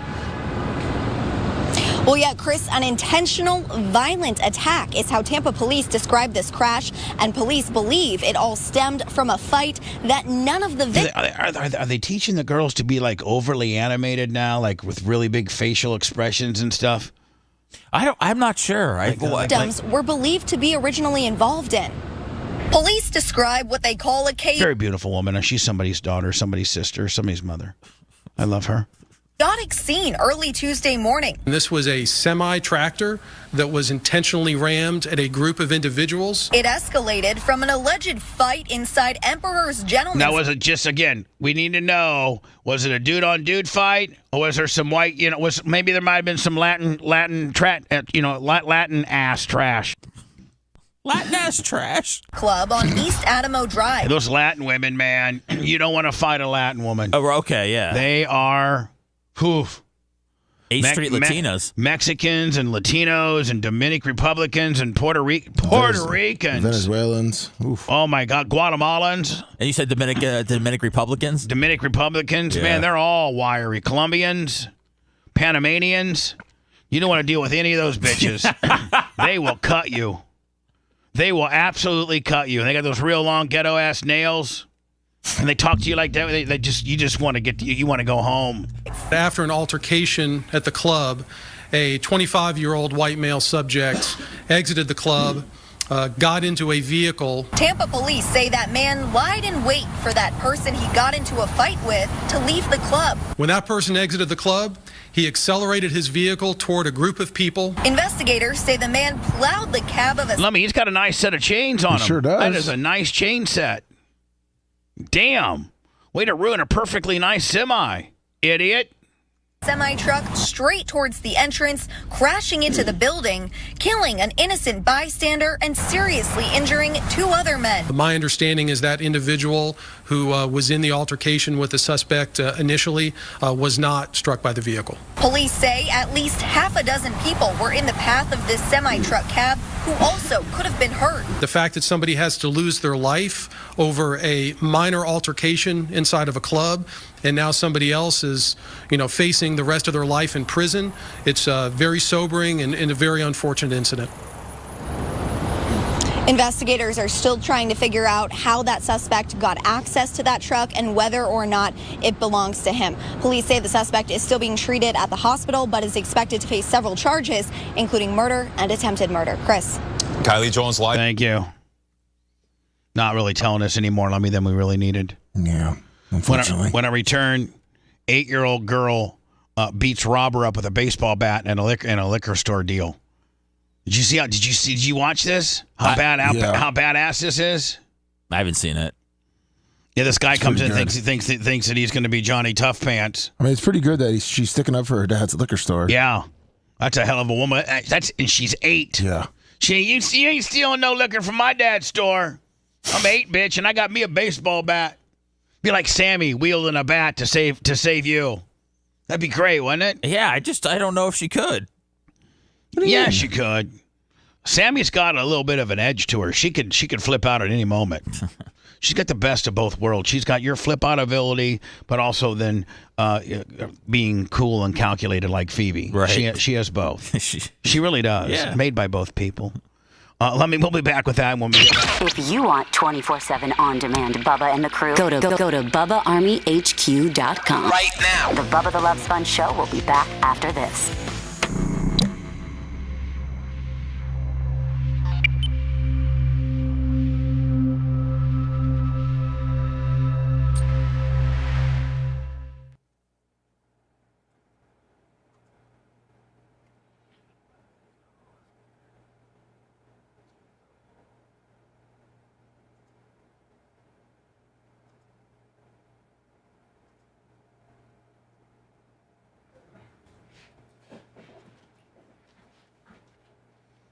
Is he good in there? Is that good? You good? Yeah, thank you.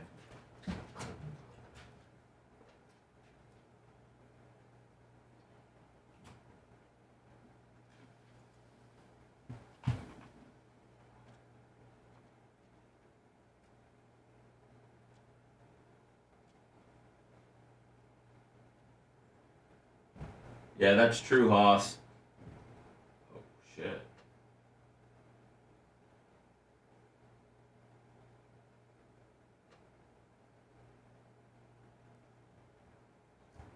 Fucking A, man.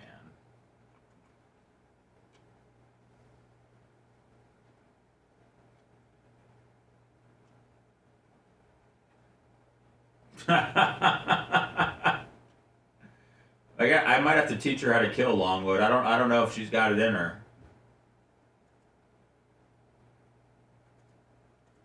I'll have to ask a few test questions today to see if she knows a couple of methods of murder.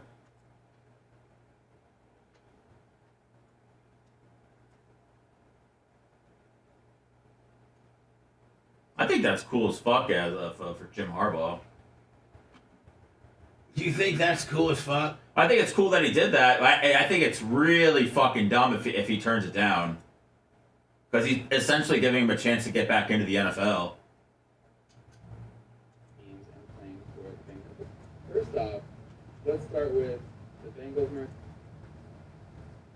You're behind you, you're repping.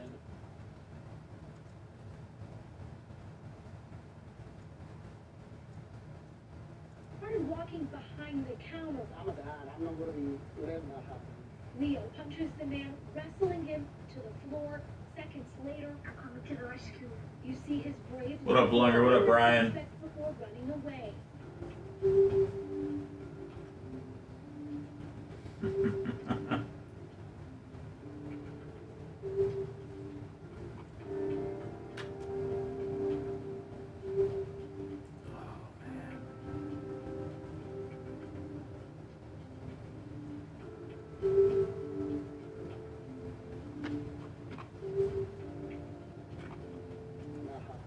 Leo punches the man, wrestling him to the floor. Seconds later, coming to the rescue. You see his brave little girl hitting the suspect before running away. He started walking.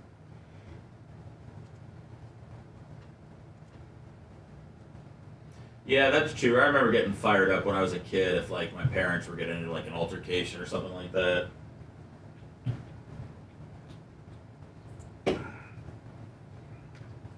What up, Costiga? What's up, John? What up, do, Hoss? Ryan, I can't, I'm going to get in trouble if I ask Bubba if you can get a free skag. I can't do that.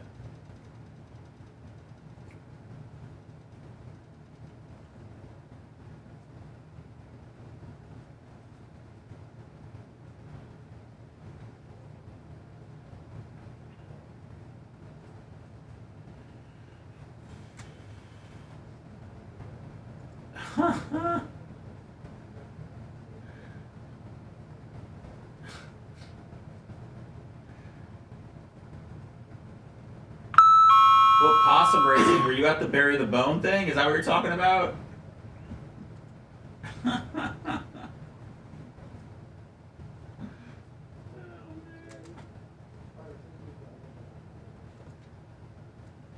Oh shit, my hair is cool as fuck.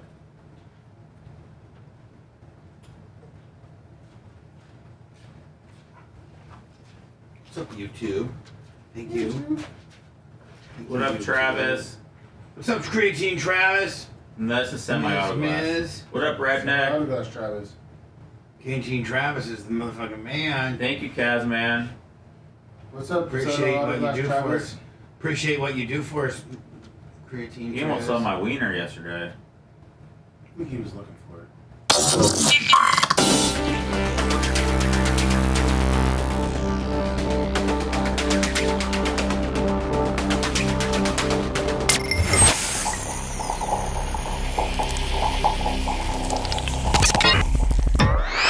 The Bubba the Love Sponge Show, listener supported via PayPal, Venmo, and Cash App, all at the Bubba Army, now returns.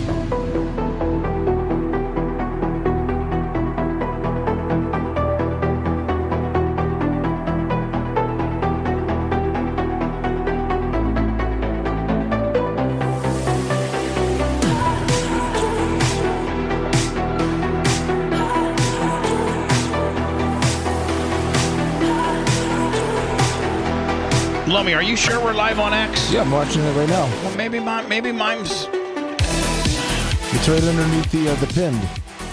right underneath the pin. The pinned tweet about the bundles. Oh, you got to kick. Okay. And mine was like a minimized Willie, but hold on. No. Oh, it's not showing video on mine. I got 997 watching right now. Oh, I thought last time I saw it, we were over 1,000. What happened? Sometimes they drop off during the hot mic. No, I got exactly 1,000 right now. If you look, Yeah, I got 1,000 right now, so you're on. 1,000. It just went up to 1,000. Thank you. Love you guys on X. Over a 1,100 on YouTube. Sometimes we hit 2,000 on Rumble. Today's what, 1,400, something like that? How about that? We're splitting out. Today on the after show, we're going to do what we call a speed show. It's where I'm just going to blast through a bunch of articles. And sometimes I just be like, you know what? I'm not even going to cover this. This is stupid. I'm not even going to cover it.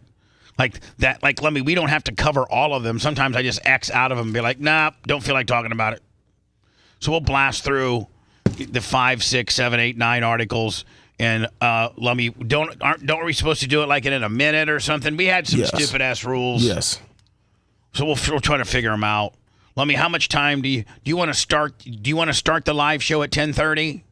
Does that give you enough time? Oh, that gives plenty of time. Plenty of time. Yes. That also gives me plenty of time to get a chair session in. You know. Yes, sir. Seth, are you good for? Are you good for? I'm good for whenever. It's my only job, man. It's putting 100% of my focus all day, every day. Thanks. Blood, Gives me sweat, and plenty of. tears. Okay. Sorry. I know you are. I appreciate you, bud, more than you ever could think. You're the best, Bubba. Nobody's like you. Thank you. No one's got goats or a docuseries. Nobody's got goats or a top. Man, I'm just going to be honest with you. Uh-oh. All 3 episodes are pretty much done. And I've watched them all. I mean, I cried. Really? I did. I mean, you understand, I've been fighting this battle for 12, 13 years. Since March of 12 is when, the first screenshot of the Hogan sex tape, the shot that Spice Boy shot over the bow to warn the world of what he had. Like, my life hasn't been the same since. My life has been 100% downhill since the Hogan sex tape. When you cried, did you cry? I cried. Do you feel like it wraps up the story in that chapter of your life? Yeah, I think, here's the thing, Seth. I don't think I ever, unless we get a caller that might be arguing with me about it and they didn't agree with it, which at the end of the day, it's just factual. Like, it's factual. Like, that's it. And sometimes it doesn't make me look too good. Sometimes it just Bubba was a real scumbag for taping his best friend. Bubba does not deny the fact that he should not have transferred that footage to DVD. Bubba agrees to the fact that it was not a smart move to take it from the home into his office.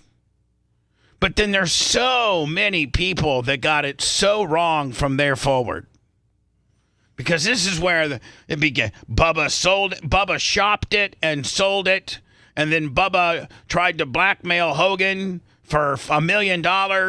And he still couldn't sell it. And then Bubba, wanted to get Hogan thrown out of the Hall of Fame. And so, again, it's like I'm the sole bad guy of this whole thing for the most part. And that's not quite how it went down. And so it's, my docu series, 3 episodes. It's not saying Bubba the Love Sponge is a complete, has clean hands here. He didn't do anything wrong. He's not a scumbag for what he did to his friends. Nope. I admit to it all, as I should. I mean, it's the truth. But it's going to give you some other stuff and information that you might not have known. And some of which, and everybody's like, oh, God, Bubba's talking about the sex tape. I know. And you listeners, like even hardcore Bubba Army listeners, think that you know it. You don't know it all. There's some things I've not discussed on the air since March of 12, Lummy, as I've incessantly talked about, there's another side to this situation. There's some, information that the people that are putting this documentary together unearthed that is nobody knows until they unearthed it. It's never been reported. And, is very, very important. Very important. This goes clear to my sex tape goes clear to 1600 Pennsylvania. That's tentacles to the White House. Yeah. So Thank you, Seth. I'm just telling you, man. Some people aren't good with addresses. I think from now on, Seth, when this topic comes up, all I have to say, I have to default. Now I have something to default to. When the Hodge twins wants to give their rendition of what happened, Lummy, or Duke Mantrell or Mandel, some old ex-wrestler, wants to give you his rendition of what happened, or that homemaker bitch and the Ryan Holiday and just all the people that want to give you the rendition as to what happened. And now there's been kind of a resurgence in that since Hogan is now, just freshly from the RNC. And he's a real American. And TMZ just announced that Ben Affleck and Matt Damon have agreed to do a movie called Killing Gawker. So, that whole Hogan sex tape world has been kind of reopened a little bit. Oh yeah, I just got sent this one from YouTube. The guy's got about 225,000 followers, and he kind of talked about it a little bit. Oh, okay. Now, recently? He did it 3 weeks ago. All right, and send it to me. He's got 112,000 views on it. Yeah, it looks like he's a. And so, this thing it looks like what? He's a cool guy. I think from the email said, looks like he got the facts wrong on you. Yeah, so, maybe I should add this to my facts wrong montage. I've been through a lot of stuff. You got to go to 926. What's that? You got to go to 9. Looks like 926 is when it starts breaking down the tape. leaves, Bubba and Heather discuss the fact that they could blackmail Hulk Hogan with the tape. What friends? Imagine you're hooking up with them. Oh, I've actually seen this. Have you? Actually, Okay. yeah, I've actually seen this. We had a couple fans email it over. Yeah. Doing these things, and they said, quote, if we ever did want to retire, all. So yeah, this is part of the doc. I don't want to play this because it's part of the doc. Oh, okay, sweet. And I don't know who this dude is, but maybe we need to start wearing some eyeshadow. And we can't see him. Oh, let me send. Here, I'll get it. Oh, for sorry. you. I'm sorry. No, you're good. Yeah, let me show Oh, it to he you. does have some. Wow, Oh, I didn't yeah. actually look Hold at on, him. Let me just show you. So this might be one of incredibly upset that his daughter had flipped on him and told him, F you, Dad. Hulk goes on to use racial slurs multiple times while on video. After he leaves, Bubba and Heather discuss the fact that they could blackmail Hulk Hogan with the tape. What friends, Matt? Look at this guy. Oh. Maybe He has soft features. Maybe we need Sure does. maybe we need to soften it up a little bit. Look, You're hooking up with them and doing these things. look at that eye makeup. Look at that foundation. Maybe that's what we're missing. Wow. And, So yeah, let me. This is Gotcha. This is going to be part of the documentary. That He made it? That guy's going to make it? maybe. Sloan. Guess that's the guy's name. Now let me. Remember I teased that. Oh my God, this guy at a liquor store. Bad guy comes in. The owner of the liquor store tries to subdue the guy to get the gun away, and the 8-year-old comes in and saves the day with the bat. Well, I've watched it now, and I think that this is a little bit of a stretch because she only comes in and does one little hit. Like, listen, Seth, when you finally teach little Sethy how to come in with a bat because somebody's hurting Daddy, make sure she gets in multiple licks, okay? Like, just go crazy. So this girl sucked? Don't hit Daddy. But, man, hit the bad guy more than one. You just don't give him one little gimmick. Yeah, I mean, this is kind of clickbait-ish. I mean, the it fact still that takes a little bit of veto there. Yeah, I don't know. Walker could come in and do more than this. I hope so. Let me show you. No, we thought she was going full Mo Vaughn. Yeah, exactly. She goes, warm-up swing, Bill Buckner. Watch. Behind the counter. I'm a dad. I'm not going to be let that happen. Leo punches the man, wrestling him to the floor. Seconds later, I'm coming to the rescue. you see his brave little girl hitting the suspect before running away. Boom. One time.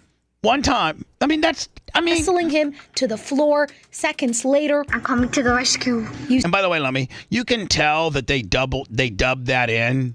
I'm coming to the rescue.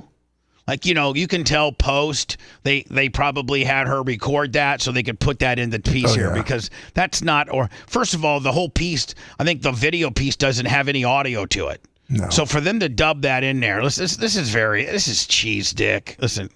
wrestling him to the floor. Seconds later, I'm coming to the rescue. you see his brave little girl hitting the suspect One before time. running Hits him one time. away. One time. One little baby hit. It looks like she might have got a You second. see his brave half little one. girl hitting the suspect before running away.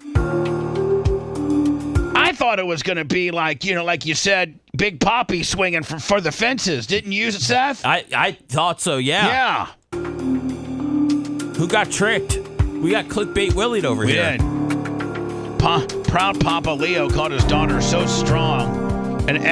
This is my spirit girl. Give her the key to the city. Well, I mean, she had the right idea. Excellent parenting.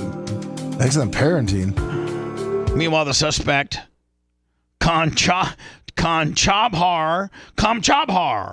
Morel, was 37, was charged with first-degree attempted aggravated robbery. An Amazon spokesperson said Morel will be immediately off-boarded in wake of his arrest. I hope so. I mean, I thought she was coming in there chopping the wood, didn't you? Yeah. It was clickbait. Horrible.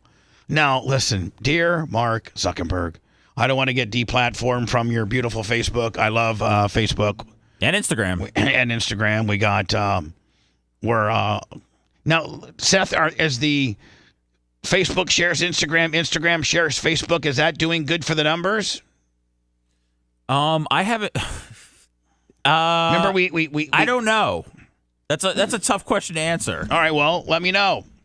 Okay. I mean, give it a while. Give it a month before give it a. You know what your normal growth is in a month, and then let me know next month if you think that by us syncing up our Instagram to our Facebook, if that has helped growth wise. Okay.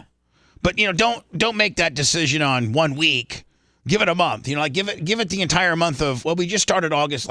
Call August 15th to September 15th. Okay. Middle of next month. You'll know normally what you grow, and you'll see if we grew more or it slowed down. So anyway, I don't want to piss off Mark Zuckerberg, your beautiful Instagram, your beautiful Facebook, your beautiful Meta, but you've lost your mind. First of all, you're one of the richest men in the world. Maybe not in the world, but you're rich as F. What's he worth? Like 80, like $25 billion? Yeah. Hey, Ziggy, how much is Mark Zuckerberg worth? I hate Ziggy. I want Lexa back. So, Macho says you don't have to say, hey, Ziggy. You just say Ziggy. Ziggy, how much is Mark Zuckerberg's personal worth? Mark Zuckerberg is worth an estimated $172 billion US. Billion. He's not even the million. He doesn't even screw up that million stuff. He's in the 172 billion. And if you got that kind of money, I've always questioned his wife and how ugly she is. And so I guess I don't know how much I don't know how much. Yeah, that was. Oof. I don't know how much. I don't know how much he spent. That stung. But hold on here. How tall is that thing? 7 foot. He commissioned an artist to do an avatar deal. A huge statue in their lawn of their home. It's 7 foot tall. It's got silver wings / wrapped in silver kind of gimmick. Here it is. Sending all my love to you. Is that true love? I think Phoebe, if Seth came home with this, Phoebe would say, first of all, I came home with that. Tell me please tell me that some listener gave that to you, some guy that's real good with metalworking, some Bubba Army guy, and tell me you didn't pay a dime for that because, oh no, I paid $25,000 for this. She'd throw up and leave you. Oh, you know it was more than that. Yeah, but what if Seth's worth $180 billion? No, hold on. This thing here is probably $5 million. The artsy fartsy artist that gouged Mark Zuckerberg and talked him into, hey, let me do a statue of your beautiful Asian wife, and I'll wrap it in silver. You know what? I'll give you a deal. Normally I'd charge $7 million for that, but I think I can get it to you for about $5.5 million. Maybe she was withholding the sexual favors from Mark Zuckerberg, and he had to go big to try to win her back. Well, if you got to go, let me. Can you do some research to see how much Numbnuts paid for this? That's what I'm looking at right now. Sending all my love to you. That's probably real polished chrome. It's hard telling how much you think. He got Tiffany and Company to help design it. Okay, Doc, the fabricator of the stars, would charge. It's hard telling. You think other billionaires are calling him up, asking him where he got it done, and they want to try to win their wives back also? Mark Zuckerberg, this is Bill Gates. How you doing? Oh, hey, Bill, how you doing? Besides trying to, clean up the world and cow poop and cow burps and stuff like that. Hey, I just want to know where you got that fancy statue that somebody made. How much you pay for that? Oh, $8 million? Yeah, I can afford that. Well, it's Arsham's artwork. And it looks like a couple of people are saying that it probably costs about $300,000 to $400,000. Mm-hmm. Yeah, $300,000 to $400,000 to Mark Zuckerberg is literally like $2 or $3 to us. To me, it's not really about the money. It's more just about the gesture of having just a giant statue of really anybody in your family, let alone your wife. But make it more like a real statue. Why do you have to have that silver stuff wrapped around her? It's probably better for the environment. Stupid. Get you like a big old statue. Like, remember, like, all the generals and stuff from the Civil War back before we had to tear them all down, they had like these big granite statues, and they would be on a horse, and the horse would be kicking up in the air, and they'd have like their sword, like some real kick-ass statues. But those have all been torn down now. You can't have a statue of a person that participated in the Civil War. I don't think you can. Nope, you cannot. I don't think you can even have a statue of a person that participated in the Civil War if he was part of the Union, the people that won to help free the slaves. I mean, are Union generals allowed and Confederate generals must be torn down? Like, what's the rule on Civil War statues? Because I know we used to have a bunch of them, like General Lee, and there was a bunch of them. Well, I guess now it's Ziggy. Alexa came crawling back. Macho said. Okay. Hey, Alexa. Alexa, good morning. Good morning. I like her. Today's the kind of day that makes me think about the little things, like Right. electrons or sea monkeys. Mm-hmm. For more musings, just ask me, what's on your mind? How about shutting up? There we go. Hey, Alexa, how many Civil War statues have been torn down? I don't know that one. I know there's been a bunch, Lummy. Oh, there's been a ton.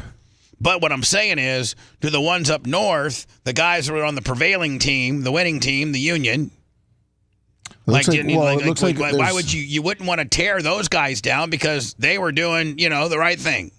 They were trying to free, the people that want the people from the Confederate torn down, those people, they like the guys from the Union. They don't like the guys from the Confederate. It looks like there's still 771 still standing. 771 statues? Yeah, 2,000 memorials across the country. From various? From anybody. Well, no, that's just the Confederate. So the Confederate... there's probably some places in Alabama and stuff. They're like, man, we're going to go ahead and keep Stonewall Jackson up there, man. He's a part of the history. Well, they tried to get rid of the Stonewall Mountain, the side of the mountain, too, the memorial carving. Oh, they have a hold on. You haven't seen it? It's 3 acres in Georgia. General Stonewall has the side of a mountain carved in with his face? Yes. Up in Georgia? And I think it's still standing. And they're not going to be like, man, we're not going to mess this mountain up just because a couple black people are mad at it. Oh, they tried to, I guess. They were trying to get it taken down. And in that case, you'd have to blow it up. Yes. You'd have to literally, get some dudes with some air hammers up there, some chisel deals, and chisel like its face out. And it'd probably be better just to, maybe drill his eyes open and his nose open and his mouth open and put, dynamite and all of it and blow it all, just blow it to smithereens. And so it's just the rubble on the side of a mountain.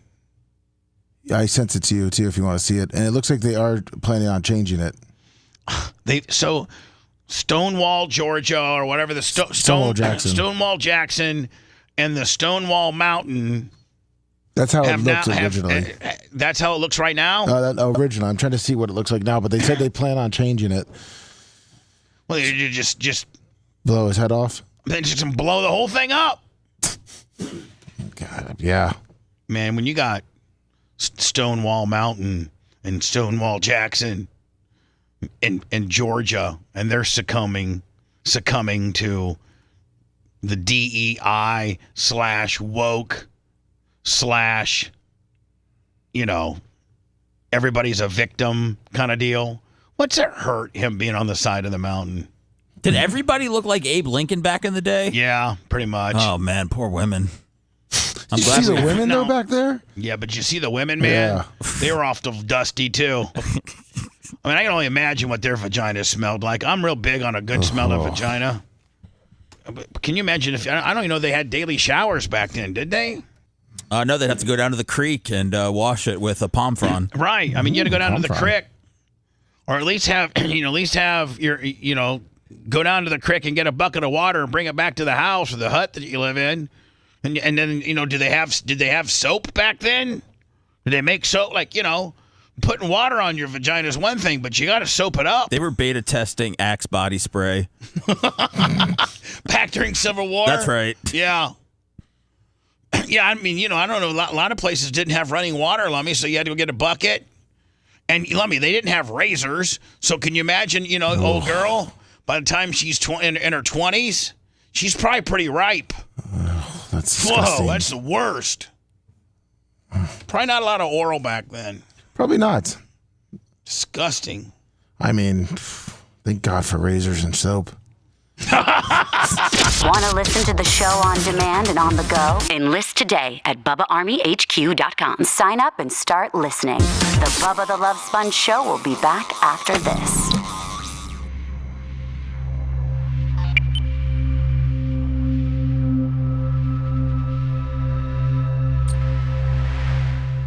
Horny, man. You're very horny, and I know why. I'm shocking today, buddy. And that's why.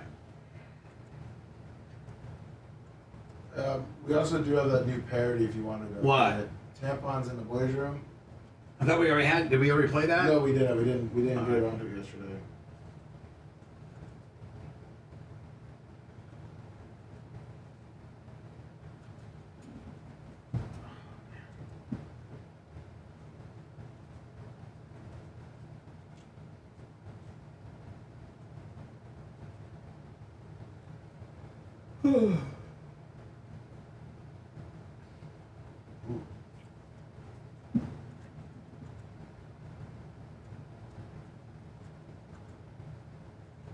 I love mountain art.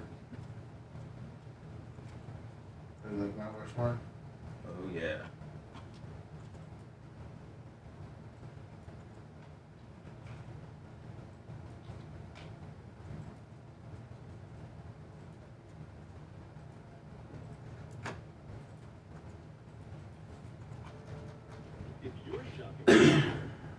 Every fucking story is bad. About the mountain art? No. Just stories in general. Just.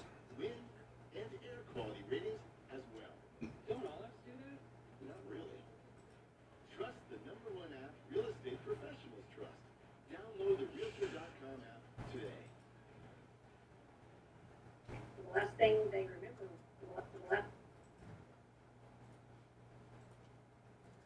I am a real American.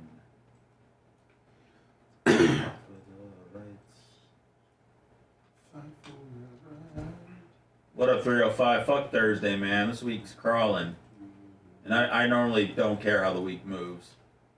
This week is crawling, cousin. It's crawling, man. But we got. What up, Dan? We got Thursday, Friday, Monday off, buddy. Oh, I'm ready. I'm gonna be ripping off fucking solo podcasts left and right.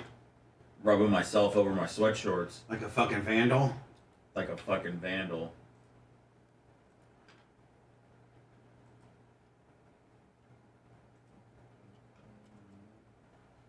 Dun, dun, dun, dun, dun. I don't know, I shaved my bush the other day. Oh, very impressive. Use a razor? Trimmers. Hair trimmer things. You shave Mars off? Clippers. I don't know what it's called. It's electric. Bush trimmer. It had been a while.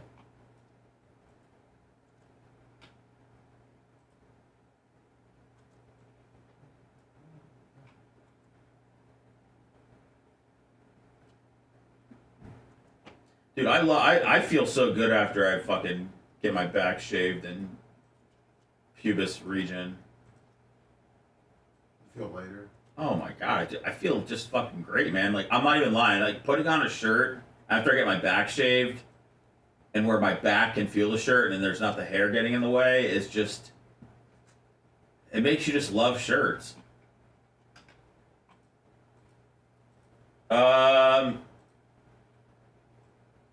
69. I think I've done everything for the back. I did Nair. I'm pretty sure I did wax. At some point. Straight razored it, hit it with clippers. Trying to think of anything else.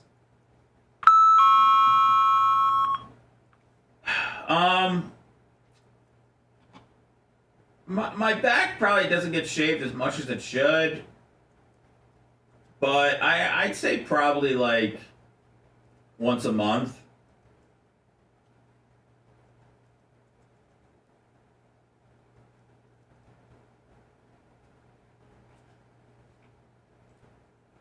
Oh, I got lasered, Napple Mike. They just I stopped going. They wanted to do it like they lasered me like 12 times or something like that. And I'm not gonna lie, shit fucking hurts, man. Shit hurts. It wasn't worth it.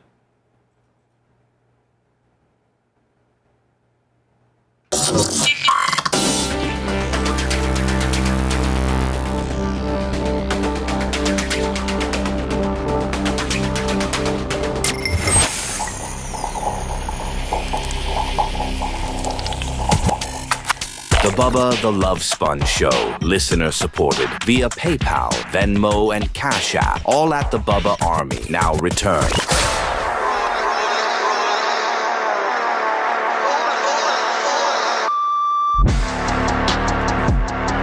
We're going to call it 10:30. We're going to do a speed show. Just blow through some articles and maybe even click out a few that we think are stupid. That's a live after show. That's a live after show. That'll be at 10:30. Be live on Rumble, be live on YouTube, be live on X, be live on Twitter, be live on Facebook, be live on Bubba Army HQ. And Lummy, soon we'll be able to say it'll be live on our new Bubba Army HQ app as well. Go download that. And have the fully functionality of the Bubba Army HQ website. So from your phone, you'll be able to listen to the show without it like minimizing, Lummy, because the new Apple update causes like you could have a stream open, and as soon as your phone, like, you have it set to 1 or 2 or 30 seconds when it, minimizes, then normally in today's world, it cuts the stream off. Yes. I think that we fixed that. You can go back and on your phone, if you're a member of Bubba Army HQ, you can go back and listen to anything that we have archived. I really think that it's really going to drive a lot of traffic because you got to have a really fancy, fully functional app to be taken serious. Yeah, listen, you can have a show. You can be on multiple platforms. You can be streaming your show on YouTube, whatever. But to be on multiple platforms and then, Lummy, have a fully functional app that can access your archives and anything else that your normal big, like Tucker Carlson has tuckercarlson.com. And you have to be a member and you can navigate through all of Tucker's stuff, and that's Tucker Carlson. Well, Bubba Army HQ is that in my world, and I don't know that Tucker has, and I don't know if Tucker's built an app for that. Probably has. He probably has. Brett, do you know if Tuck went with has he built the fully functional app? And I think the Blaze has an app, doesn't it? I believe the Blaze does. Yeah, the Blaze does. InfoWorld Wars. Probably not. Yeah, because that poor guy. And they're really trying to cancel him, are they not? Oh, he's not going away. Yeah, I know. He's live on Twitter all the time. He's got to pay for his. It's fine. Oklahoma College, yeah, but they were coming in to supposedly take a studio, and hasn't gotten that bad for us yet. Is it supposed to? No. Okay, and we're doing great. We're doing so good. Are we bouncing back in August? Yeah, we are bouncing back in August, but I got John Cracciola, the owner of JVC, right now looking talking to a couple of his radio station owners that own stations, because I've thrown and I've talked to Brad Woody from AM 820 and Bruce Midori, and told them, hey, and I'm really, really, really, really considering retiring from regular radio and just doing a digital show, because I can't. I've been doing mornings now. Since '96. So what is that? 28 years. Yeah. Wow. I've been doing mornings for 28 years, and I want to live the last 15 of my years on this earth as a normal person. Well, I'm never going to be a normal person, let's be honest, but have somewhat of a normal schedule where I can actually go out to dinner or, Tom Bean has Lightning season tickets, and half of the time he doesn't go, and I'm his first phone call, and he's right there behind the Lightning bench, about 5 rows from the top, seat like right on the aisle, seats 1 and 2. So you're not in the middle or nothing. Like, they're great. I don't even know what the face value of those tickets are. What do you think those are, Seth? $300, $500 tickets? Probably center line behind the coach. Probably between $200 and $300. Yeah. I'm offered those tickets half the time. And Seth, it comes with a parking spot, a parking pass in that garage, right? Literally right next to the plaza. Yeah, that's like $50 parking. Yeah, that's like the best. And I can't. Half of the time I could probably catch half of the Lightning home games, and get home by 11 and still be, get my 8 hours of sleep and have a productive life instead of, I went to bed at 7 last night, and because I get up at I get up at 3. I get up at 3:40. That's when I get up. I will say, Bubba, because I did afternoons for a while with Drew, and this lifestyle does rob you a little bit of life. Yes, a little bit of living life to the fullest, whatever that means. But I just having the different look. I could do any shift right now because I did afternoons for 5 years, so I had it off for mornings. But I mean, it'll change your life. It does, and it's not for the better. You're constantly fighting sleep. You can't, you are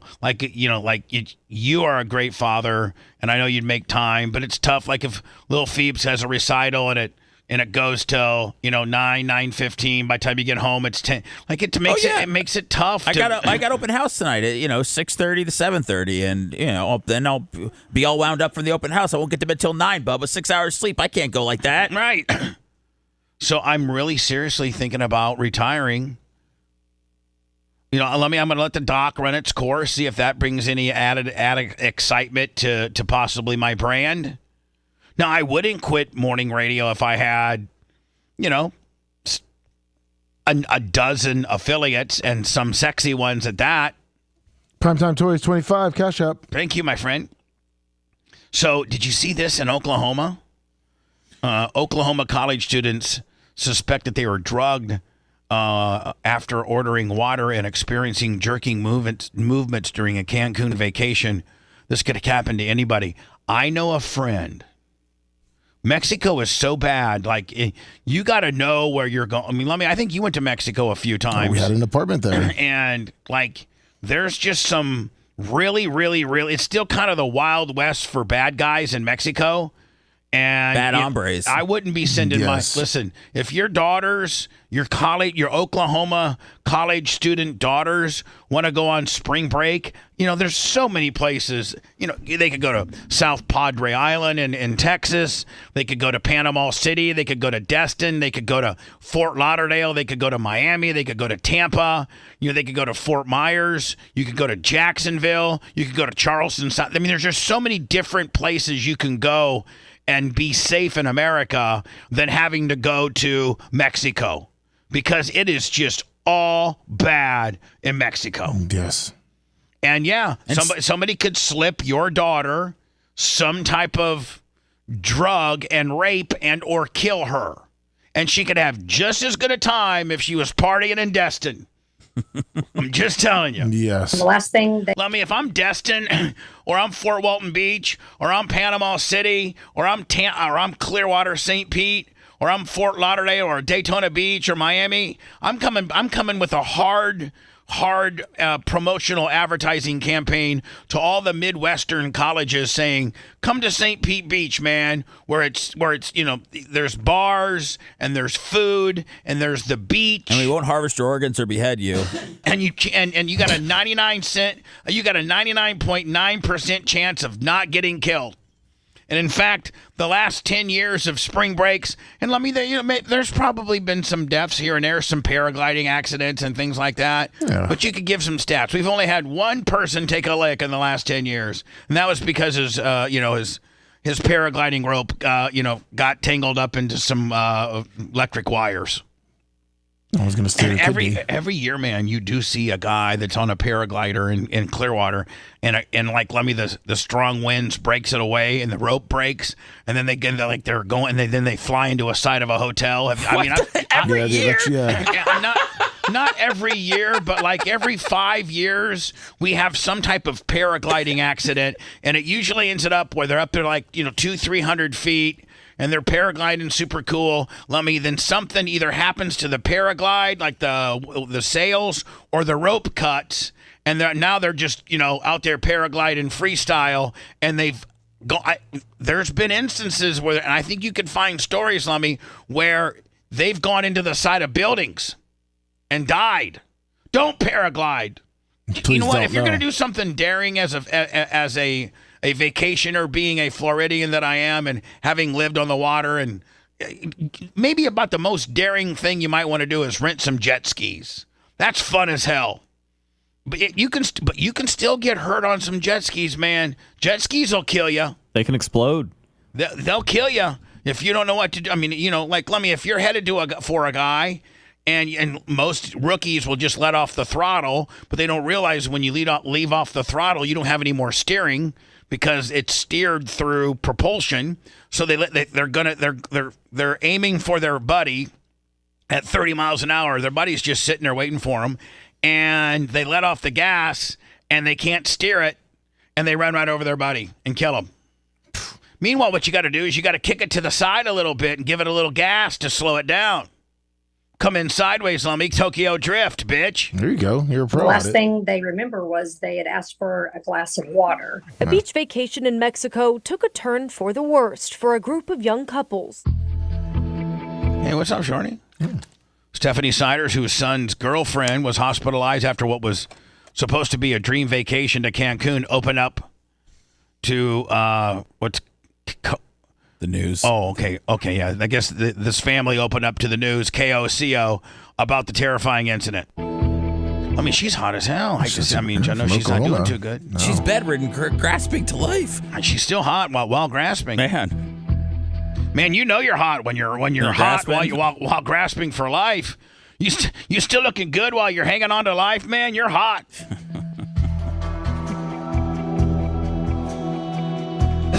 So Kylie and Zara, heads went down. They slumped over the bar, and then and then they started doing some jerking movements soon after drinking the water. Some crazy ass Mexican dude, bartender, barback Willie. Hey, was trying to get some Oklahoma ass. Sure was. I'm not trying to be Monday morning quarterback, but don't they say don't drink the water? Don't drink the tap water, but a lot of the restaurants and hotels there have filtration systems. Right. Oh, okay. Big time, really expensive ones. Unable to walk or talk, the two college students were taken back to the room in wheelchairs, and Hall was rushed to the hospital, Mexico, where she was intubated.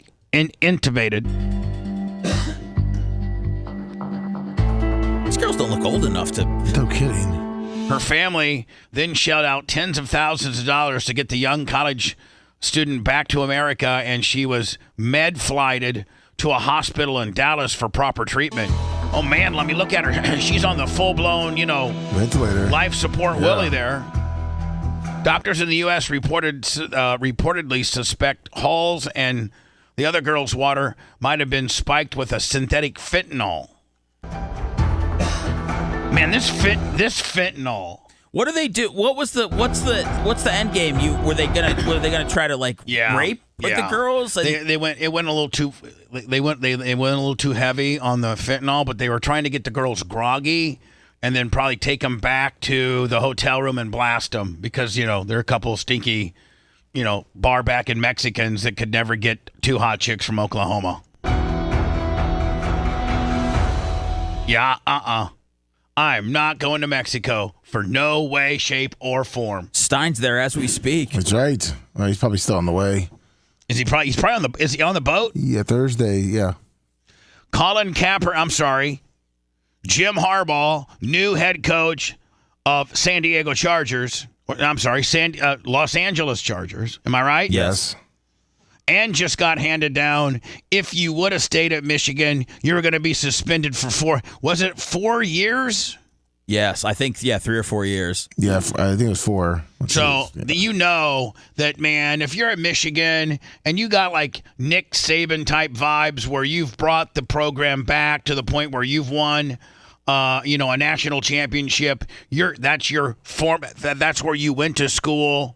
You've come back and resurrected the program to arguably one of the premier programs in the country.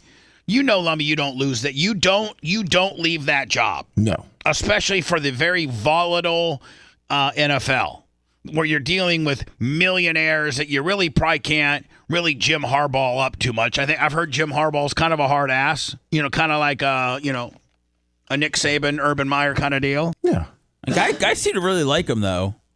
So, I don't know. I think he would have stayed in Michigan had he. I think he knew how bad it was going to be when the NCAA made their findings or their official ruling. That's why he got out. And boy, did he get out quick. He was out right after the game, was he not? Or was he already pre-out before the national championship game? No, he was after the game. All right.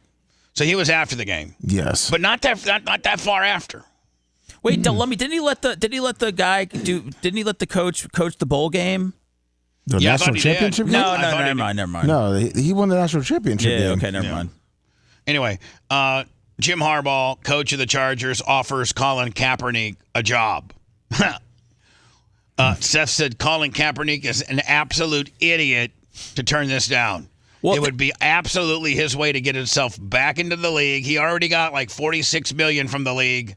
So, I mean, they can't really stop you from being a coach, can they? I don't think so. I mean, Harbaugh's looking out. Colin used to play for him, and so I think that it's really his only I know he wants to play, but it's really his only shot of getting back into the NFL. And as a coach, I mean, at 37 years old, I mean, it's probably one of the sweetest offers you can just get out of nowhere. So, yeah he'd be an idiot. Kind of like Dion offered Warren Sapp. Warren Sapp done some stuff.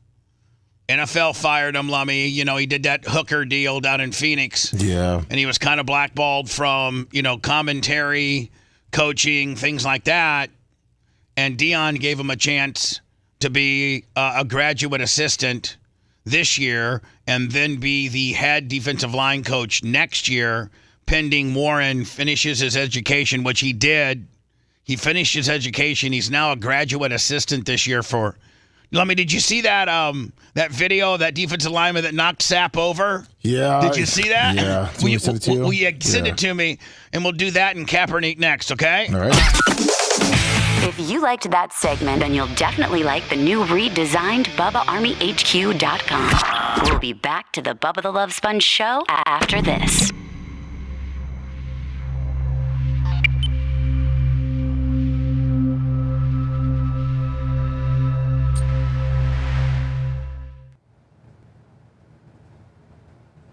Biggest Bubba Army. Hello, YouTube. 1,026 and going strong. Where's my?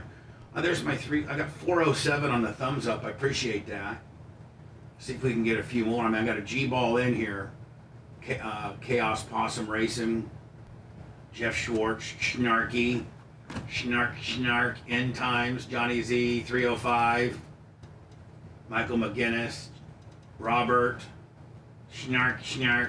Hi, Tina. Hot ass Tina. Hoss 83. I need that 407. I need that thumbs up to be at least 500 by the end of the show today. and we're almost done. So. Well, I sent you Sap. Thank you, Warren. Thank you. What up, Chris?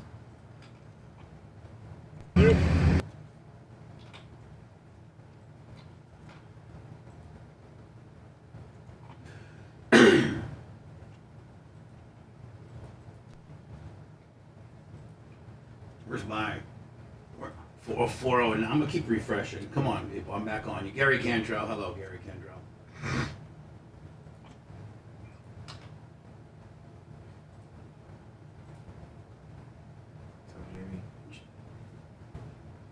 Big Lunger, I got a viewers thing is. Chip Stab, Johnny Z, Cooper Lips. Cooper Lips. What up, Chip? Johnny? Cooper Lips. 413, I need 5 on the thumbs up. Motherfuckers. About to get mines.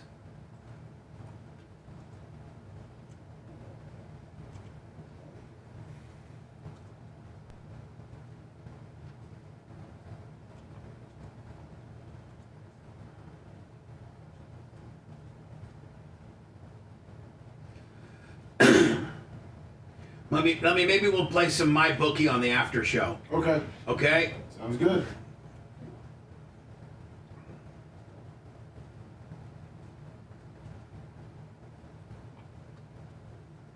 We'll do the Warren and the Capper and then get the fuck out. Perfect. Because as long as we're out by the earliest we can be out is what, 54? Or no, 55. 55. 520, it's 55. So it would be actually 54. What up, Bloomin' Onion? 54:40. Yeah. Is the earliest I can get out. 54:40. Oh, man. Sethy. Yeah. Sethy. By the way, everybody go to our Instagram and all of our other places and get that. Was it 411 BTLS? BTLS 411. BTLS 411. It gives you the landing pages for all the 19 things that we're nominated for the creative loafing. And we need to win every one of those to show the fucking local jobbers who the fuck really is the man. Well, I thought we don't care about local jobbers. We don't, but you know, it's nice to win shit. I understand. You know, I don't give a fuck about local jobbers, but I want to win. If you're playing the game, you might as well win it. That's right. We're playing. You might as well let a guy that's not even fucking heard very much locally at all win the motherfucker.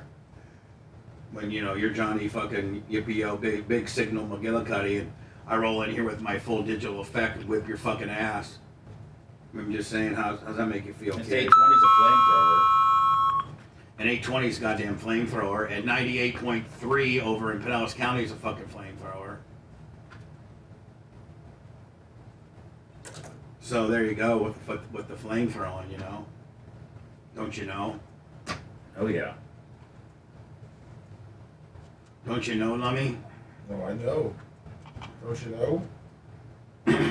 428 on my thumbs up on the YouTube. Come on now, work with me, fellas. Especially with that montage, that little Hey, if you want your own picture, you know, your Bubba Army related picture, like maybe you got a Skag mower, or maybe you got a fucking Bubba Army sticker that you stuck on the "Welcome to the State of Wisconsin" sign or something. Just send it to us. What is it, Lummy? Bubba Pics? BubbaArmyPics@gmail.com. Bubba Army Pics.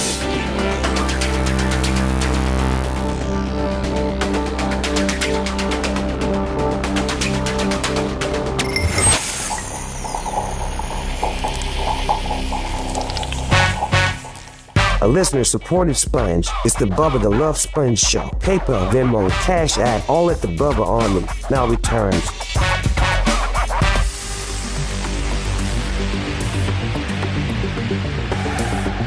We'll do a speed show today, clear out some news stories, and we'll run it fast too, my friends. A lot of things to get done today.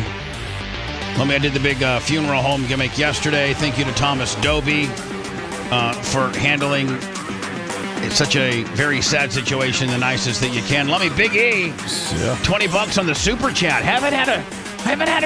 We haven't had much super chat action. I don't know what's going on with that. PayPal was pretty much dry today too, my friends. Jesus, maybe we suck. I kind of like this 3-person dynamic with a 2-person on the other side of the glass kicker. I like it. Maybe we need the rich people to bring us to the money, though. Yeah, Nikki peeled $100 though earlier on. Nikki did with the hot wife, Allie. Yeah. Had a Scout Big Gulp 50 today, missing Babyface. Maybe Dan and Babyface are the keys. They have money, so money finds them, and then it finds us. I don't know, man. I don't know what the special sauce or special equation is. I really don't. But I'm having fun, and I'm gonna go sit in my chair here in a little bit. But then I'll meet you here about, let's call it 10:35 actually. Okay. All right, sounds no good. problem. So all colleges now are. I think most colleges have started, and if not, most colleges start like the Monday after. They don't start as early as public schools do. Colleges usually don't start till the last part of August, early part of September. But the football team's been there since what? Let me. What's usually probably end of July. Yeah. Usually the football team, they have spring ball that lasts about 2 or 3 weeks, and then they start training camp. And some of which are 2-a-days and things like that in July. And now they're in full. I think the season starts for some schools in 2 weeks. Yes. 3 weeks. Tim Albright, $10. I believe it's. What's the first college game? Tim Albright, 10 on the Super. USF. Oh no, I'm sorry. FSU versus Georgia Tech in Ireland. Oh yeah, but that doesn't really. I mean, okay, is that what they're doing? I know the Packers. I know the Packers open up in Brazil. Oh no, sorry, Notre Dame. Notre Dame. Sorry. Against Green Bay. I was like, man, that's got to be a pain in the ass to fly clear to Brazil. Talk about messing up the players in turn. These players are like thoroughbreds, man. They stick to a highly regimented schedule. Their nutrition, their lifting, their stretching, like everything. I mean, if they're going to be elite, they have to be like that. Now, other dudes just probably, there's probably some big lummox linemen that really don't have a regimented schedule. They just are some big lumberjack son of a bitches, and they know how to block real good. But the really fine tuned, like the Caleb Williams and the Jalen Hurts and the just the really upper the who's the Hill kid from the Miami guy, Tyreek Hill. They're on some very regimented nutrition workout kind of stuff, and so college football is the same, and they're now in the process of doing 2-a-days, getting ready for practice. And as I mentioned earlier, Warren Sapp is a graduate assistant defensive line coach for Colorado. Deion's already said that he had to do 1 year like this, and then next year he's going to be a full-blown defensive line coach. And I think that pays like $350. He needs it. I think it pays like $350. It depends on the head coach. Yeah, I know, but I mean, it also depends on the program too. You know what I'm saying? USF, they're not going to pay their defensive coordinator what Georgia is. No, not at all. Right? Yeah. So this is pretty impressive. This number, is he number 35? This guy's a badass. And then I want you to look at Sapp's eyes after he gets knocked down. Watch this. So Sapp's, going through the drill with him. And the guy, first goes and tries to, he goes over the dummy as if he was, swimming a defensive lineman. And then he hits Sapp as if Sapp was the quarterback. But he's just supposed to hit him. Sapp's got this big pad in front of him. Let's go. All three. Ready. Hit.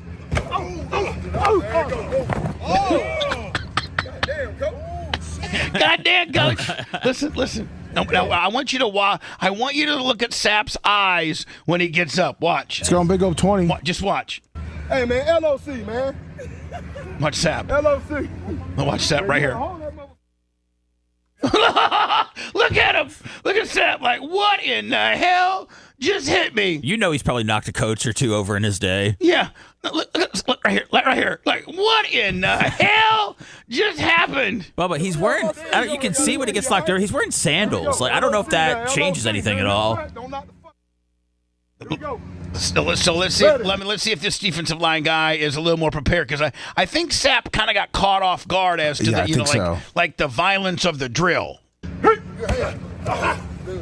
See, Sapp kind of just stood there, thought maybe the guy was just going to lean into him, but you got to get your ass into it. Can I see him get trucked again? You good? I'm going to see if he does it. If he goes another time. Son of a bitch. Come on. All right, here we go. Now, Hold on. You got another angle? No, Seth. Look at Sap now. Oh, He's okay. full blown ready. Yeah. He's ready for Mike Allstott to come through that hall. Look at him. He's. There we go. Trying to send me a message. You next. I mean, I got to tell you, that 35, that was the guy both times, Lummy. He's going to be a handful. I see that he's putting his @ sign on the back of his jersey. Oh, is that what they're doing now? Looks like it. Yeah, Colorado. Now, is that only a Colorado thing? There's a couple other schools that do it, but Colorado gets the most publicity for it. But I mean, is that not kind of smart advertising for the kid? I mean, Seth, how do you feel about it? I mean, I didn't even know it was a thing. Is it just for practice? Oh, it's not for games? No, not usually. It probably will be, though. But, Rhett, could they make it for games? No, I don't think know. I don't think so. The NCAA wouldn't allow it?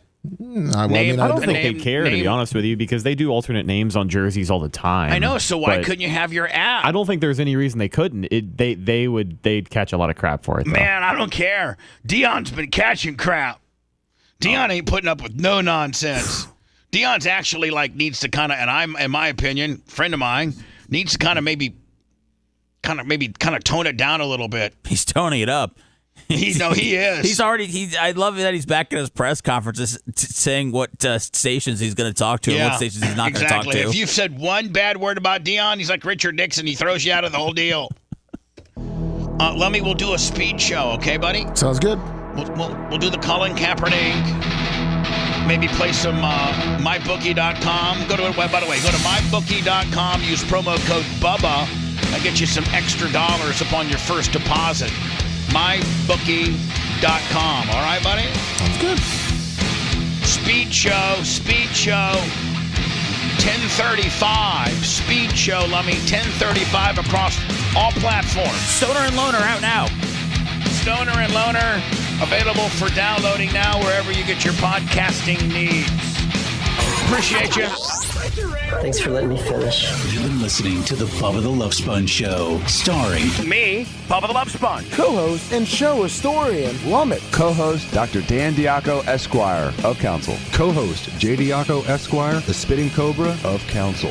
Rhett, the Filthy Ginger video editor. Yeah, back here wiring up. It's Mini Macho. The BRN agent, Thomas Buttoned Up B. Now, time for the legal disclaimer. Exactly. The Bubba the Love Sponge Show is intended solely for the enjoyment of our listening audience. Any rebroadcast, retransmission, or other use of this show without express written consent of the Bubba Radio Network is prohibited. We must dissuade him of this delusion.